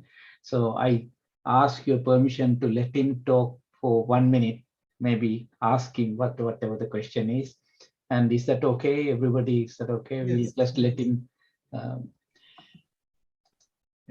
Jala Sadra Vinadian කතා කරලා තියන්න. Okay. දැන් අහන්නද? Oh, කෙටි. ප්‍රශ්න. ඇත්තටම ප්‍රශ්නයක් නෙවෙයි මම අදහසක් ඉදිරිපත් කරන බොහොම ස්තුතියි තමුන්නාන්සලා මේ වාගේ වැඩසටහනක් සංවිධානය කිරීම ගැන. මූලිකම කාරණේ තමයි අපේ අධ්‍යාපන පනත ගොඩාක් පරණ එකක්. අඩුම ගානේ අවුරුදු 90ක් විතර පරණයි. අපි සංශෝධන කරන්න හැදුවට ඒකට ඉඩ දෙන්නේ නැහැ. ඇත්තටම ගත්තොත් අපි බහුවාර්ගික, බහුආගමික, බහුසංස්කෘතික රටක්. නමුත් අපි තාම ඉගෙන ගන්නේ ඇයි, මොනවද ඉගෙන ගන්නේ, කොහොමද ඉගෙන ගන්නේ කියන එක අපේ එහෙම ප්‍රතිපත්තියක් හරියට නැහැ. හැබැයි පූට එකත් එක්ක එකතු වෙලා ලොකු සටනක් ගෙනිච්චාම ඒකට සල්ලි හොයාගන්න 106ක් වැඩි කරන්න කියලා කනගාටුවට කාරණේ මහජනයාගේ චෝදනාවක් තියෙනවා. ඌට එකේ පඩි වැඩි කරා ඒ පාර ඒගොල්ලෝ ඒ සටන ඇතෑරියා කියලා. ඒකටත් ඔබතුමාලා අවධානය යොමු කරන්න. හිතන්න මම මේ දේවල් කියන්නේ අවසාන ඵලයේ හැටියට ලංකාවට සිද්ධ වෙලා තියෙන දේ තමයි අර ප්‍රොෆෙසර් අමරකීර්ති කිව්වා වගේ ප්‍රජාව ගැන හිතනවා කියන කාරණේ ගොඩාක් අඩු වෙලා තියෙනවා. ලංකාවේ ප්‍රාමාණික බුද්ධිමතුන්ගේ ලොකු ප්‍රශ්නයක් තියෙනවා. එක වෙලාවක මූද ගොඩ කරා වැලි වලින් ඒක හොදගෙන යනකොට ඒක ප්‍රාමාණික බුද්ධිමතෙක් ඇවිල්ලා කිව්වා ඔය වැලි අනිත් පැත්තෙන් අනිත් තැනට ඇවිල්ලා මූදු වෙරලා හරියනවා කියලා. ඊළඟට වකුගඩු රෝගයට එක ප්‍රාමාණික බුද්ධිමතෙක් වෛද්‍ය විද්‍යාවල මහාචාර්යවරයෙක් ඇවිල්ලා කැඳප කැට්ටයක් විකුණා අපි හුවා කොහොමද මේ ඔන පරීක්ෂණෙන්ද මේක ඔබතුමා හෙව්වේ කොහම ඔහු කියා හිටියා මේක නාත දෙයියෝ තමයි මට මේ වට්ටෝරුව දුන්නේ කියලා. මං අහපු ප්‍රශ්නයක්. ඒකට මම පළසුවා മന്ത്രി කෙනෙක්. මං ගුරුවරයෙක් අධ්‍යාපන අධ්‍යක්ෂකවරයෙක් හිටපු. ඒ වගේම පොහොර ප්‍රශ්නය ගැන කතා කරනකොට සමහර බුද්ධිමත් ඇවිල්ලා කිව්වා කැලේ නිකන් වැවෙනවා නම් ඇයි පොහොර කියන ප්‍රශ්නේ ප්‍රාමාණික බුද්ධිමතෙක් ඇවිල්ලා ප්‍රශ්න කරා. ඒ වගේම මේ වගේ මෑත කාලේ අර නැවක් ගිලිච්ච වෙලාවේ තල්මස්සු ඇතුළු සත්තු ගොඩ ගහනකොට එක ප්‍රාමාණික බුද්ධිමතෙක් ඇවිල්ලා කියනවා මේක වාරකම් කාලේ හින්දා මේ තෝරු මෝරු තල්මස්සු ගොඩ ගහන්න කියලා. කරුණා කරලා ඔබතුමාලා මෙන්න මේ සාකච්ඡාව ගෙනියන්න. මේ අවුරුදු 100න් පස්සේ ලංකාවේ අග්‍රඵලයේ තමයි මේ ප්‍රාමාණික බුද්ධිමතුන් කියන කණ්ඩායම. මට හිතාගන්න බෑ අපේ රට කොයි පැත්තට යයිද කියලා. ඒ නිසා මේ විද්වත් මණ්ඩලයට මම යෝජනා කරන්නේ අපි ලොකු උත්සාහයක් දරනවා නව අධ්‍යාපන ප්‍රතිසංස්කරණ ගේන්න. ඒකට ඔබගේ පූර්ණ දායකත්වය අපේක්ෂා කරනවා. බොහෝම ස්තුතියි අවස්ථාව දුන්නට. Thank you. මම හිතනවා එක වචනයක් කියන්න වෙයි අර එරපු එක චෝදනාවක්වත් නෙමෙයි. නමුත් ඒක අපි දන්නවා ඒක එල්ල වෙන කතාවක්. අර 106 අතෑරපු කතාව. 106 අපි අතෑරලා නැහැ. නමුත් ඒක අරගෙන දැන් අපි අර මහපාරේ යන්නේ නැහැ. නමුත් ඒ 106 දක්වා හෝ ඒ කියන්නේ ප්‍රතිපාදන වැඩි කර ගැනීමේ සටන අපි අතහැරලා නැහැ. හැම වෙලාවෙම හැම සාකච්ඡාවෙදිම පහුගිය සතියේ තිබුණා අධ්‍යාපන ඇමතිවරයා එක්ක සාකච්ඡාවක්. එතනදිත් අපි ඔය කතාව මතු කරා. ඊට පස්සේ අපි දැන් බලාපොරොත්තු වෙනවා මුදල් ඇමතිවරයා එක්ක සාකච්ඡාවේ හැම වෙලාවෙම අපි කියන්නේ මේ අධ්‍යාපනය සඳහා ප්‍රතිපාදන වැඩි කරන්න කියන එක. අදටත් ඒ මතය දරමින් අපි ඉන්නවා. ඒක අපි අතහැරලා නැහැ. ඒක අතාරින්නේ නැහැ. මොකද ඒක සියලු දෙනාගේම අයිතිවාසිකමක්. අපි රටේ සියලුම ජනතාව වෙනුවෙන් ඒක කරේ. ඒ නිසා ඒක අපි අතහැරලා නැහැ. බොහොම ස්තුතියි. Thank you.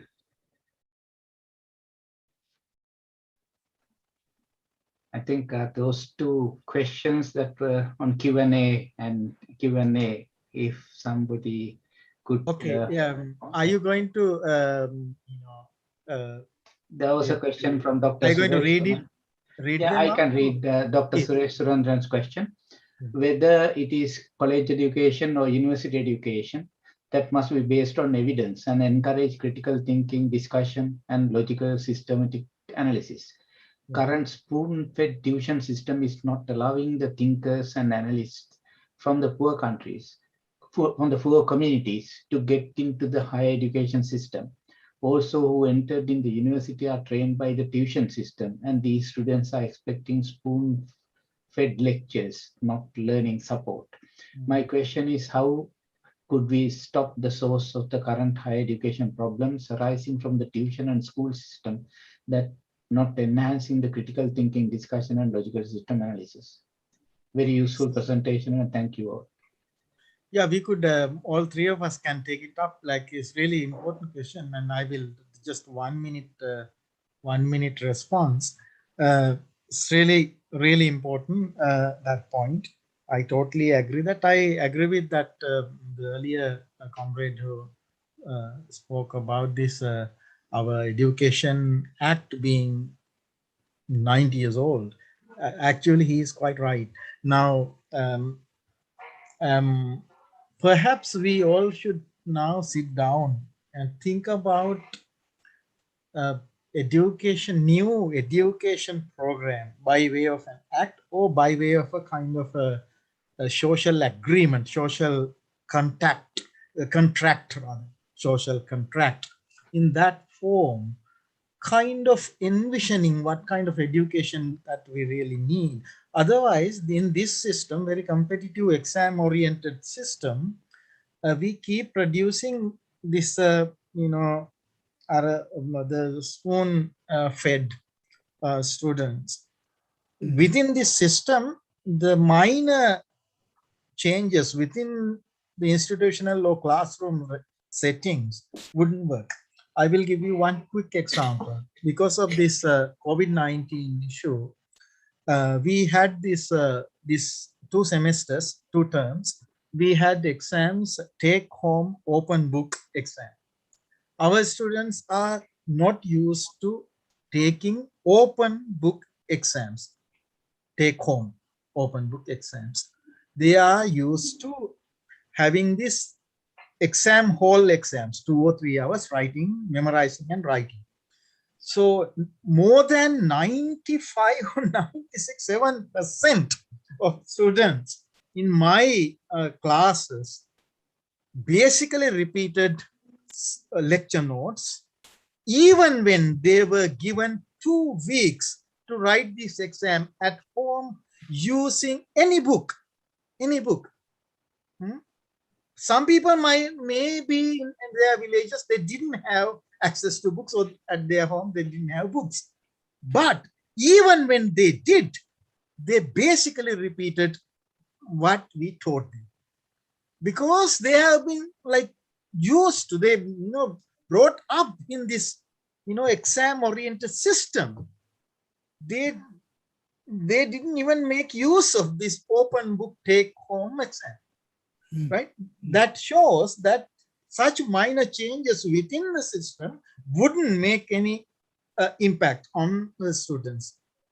Rethinking of the entire system, perhaps even the act, as that comrade suggested, is needed now. Yeah, and others can address that question.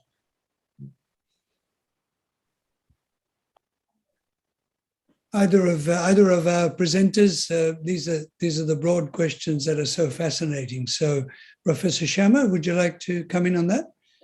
Yeah, actually, I briefly mentioned a little bit about this same question on during my second phase of presentation.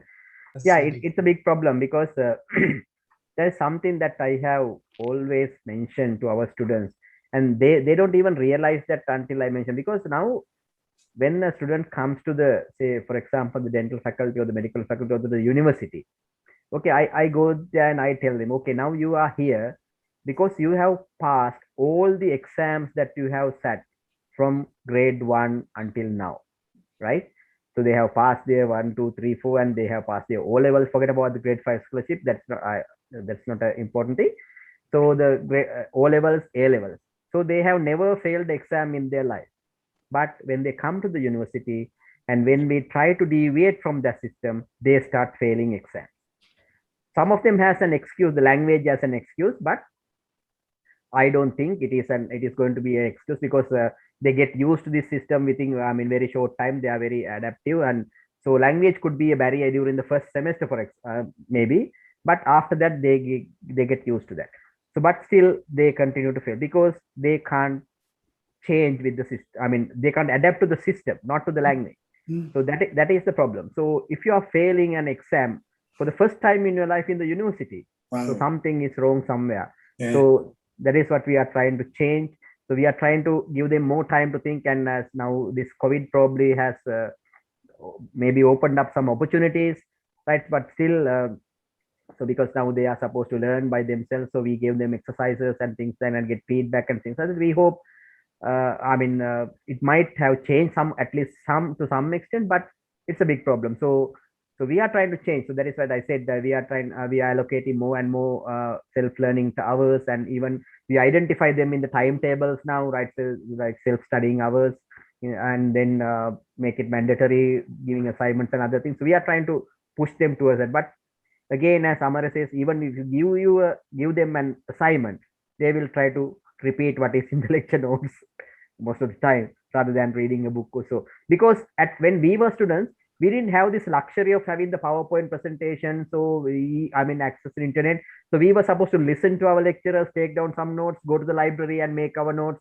So now with these facilities, we also spoon feed. And the quality assurance system that I was referring to also pushes us toward that. They expect us to give the students handouts and make them available, the recordings and everything. So just to naturally spoon feed them. So that kind of quality assurance system is also not helping.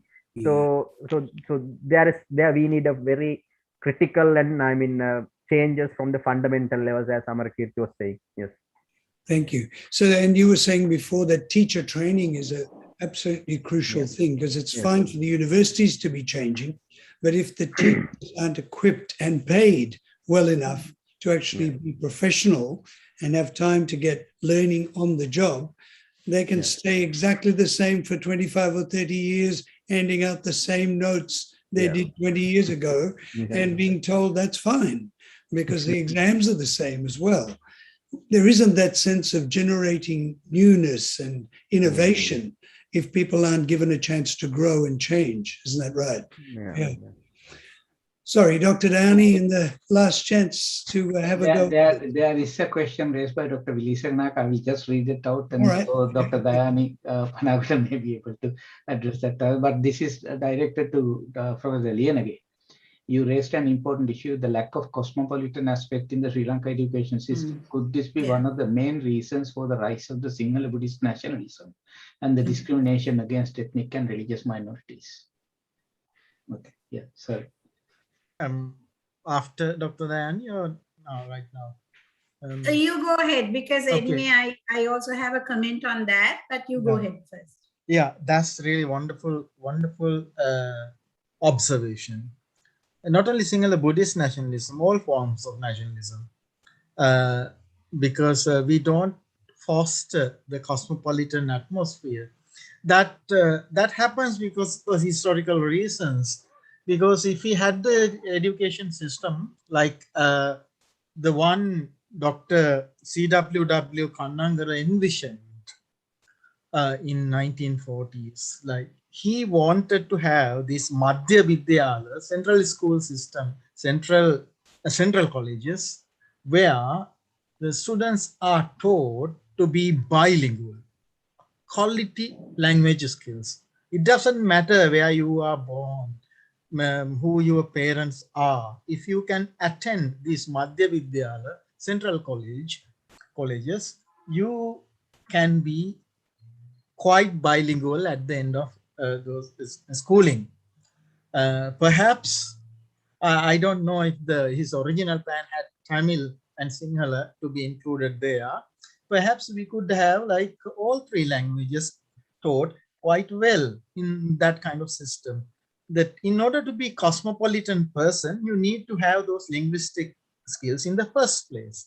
And then you need to have the education system where you are not taught that your own culture is superior to anything else. You know, like every day in Sri Lanka, we hear that Sinhala is the most beautiful language, oldest language, such saying. You cannot say that about any language. Each language is beautiful in its own way. Some of the beauties of English, Tamil, Sanskrit, having known little bit or some of those languages, I know that one cannot say that our language is superior or more beautiful than any other language. So it's our culture, it is like in the cosmopolitan discourse, we think that actually Rabindranath Tagore beautifully said something like this. He said that no culture is able to provide everything that is required for human flourishing. You see, some culture can provide some things, but you always have to borrow wonderful things from other cultures. Human life can only flourish by sharing. This kind of thought needs to be fostered and taught to our students all the time. That Dr. Senanayaka is quite right in noticing that this rise of Sinhala nationalism has a lot to do with this. That's not the only reason.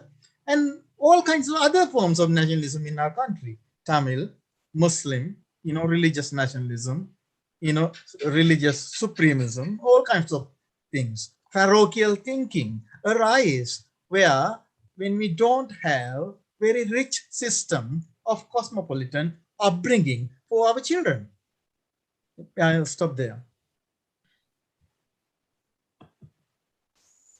Yeah, so I just wanted to add to, when I read that, I was thinking of, it's not only the language that cosmopolitan education system that provides the students, but also the gender perspective. We have girls' schools, boys' schools, but if you really look at the central education, central colleges, Madhya Mahavidyalaya had been like, I had that dilemma. I was at Panipitiya Dharmapala Vidyalaya, which was a mixed school. And then from grade 6 scholarship, because I obtained good marks, that I had to go to Devi Balika, which is a girls only school.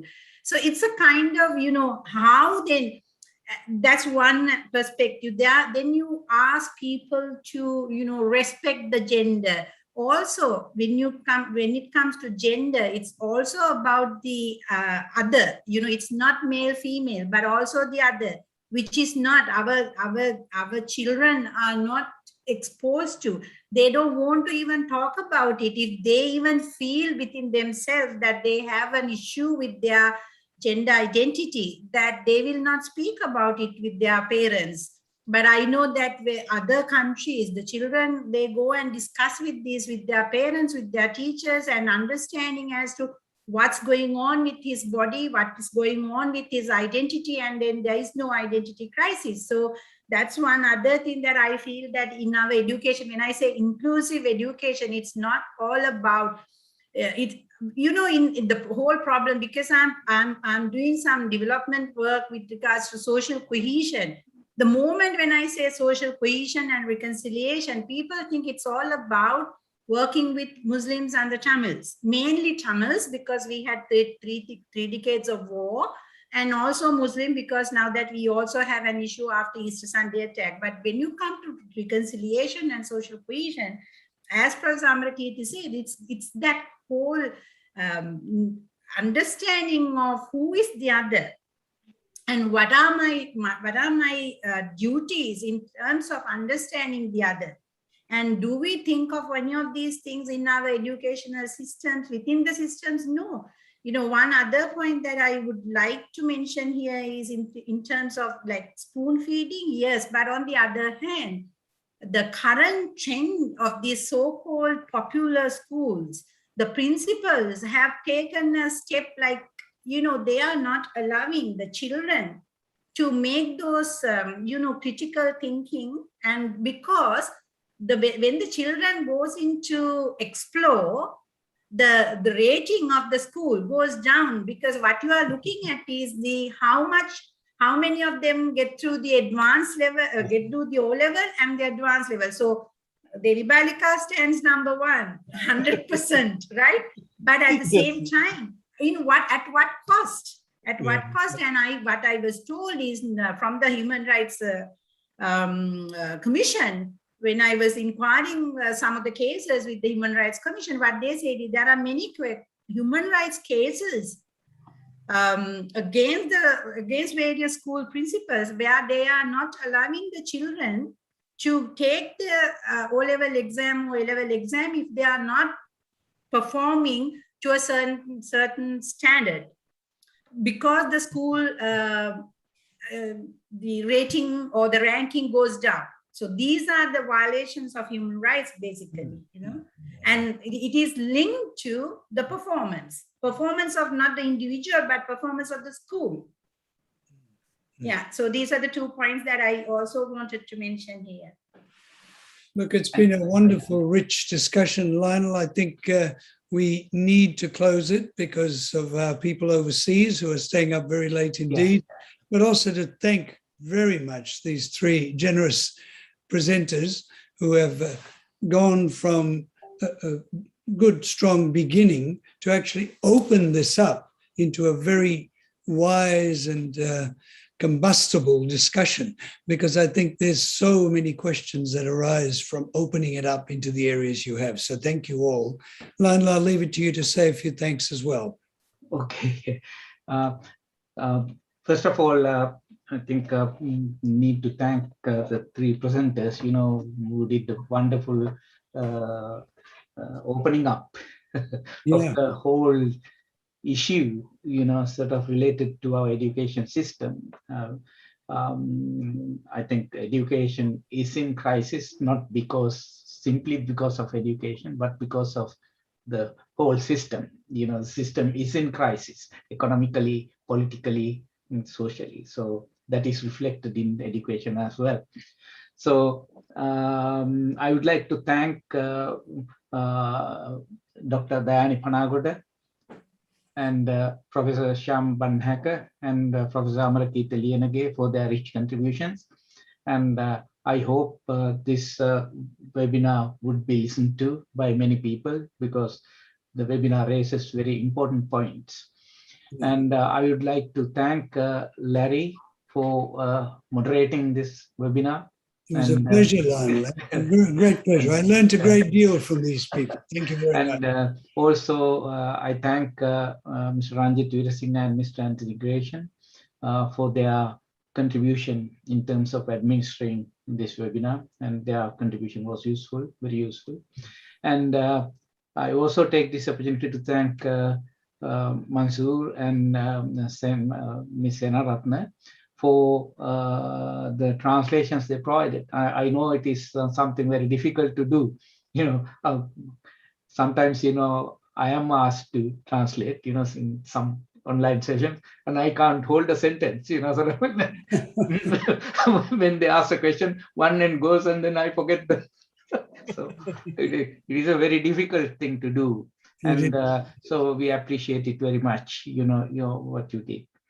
So I was just noticing, I think I will to close. Yes, thank you. Can I just interrupt for a moment to say that already there are messages coming asking how they can watch and listen to the recording, because some people came in late, or they'd like to share it with others and possibly continue the discussion. So maybe we have started something really important here tonight. Actually, I was just monitoring, and we have exceeded 60 people listening, and it will be available on YouTube, and Facebook page on Voice for Democracy, and also on my personal Facebook page, and also on Twitter. So wonderful. You're becoming very good at being modern, Mr. Bopage. That's wonderful. Ladies and gentlemen who performed for us tonight and presented so many interesting things, thank you all again. And I'm hoping, Professor Amarakeerthi, that I can read some of your books, because 25 books is quite a good effort for a young man like you. Well done. All right. Shall we leave it there then? Yes. Thank you all, and I hope that you keep. Thank you very much, and I think I have to say good evening. It is, of course, good night. Yes, and for some people, thanks it's almost 6 Thank you. Thank you, everyone. Right. Okay. Bye.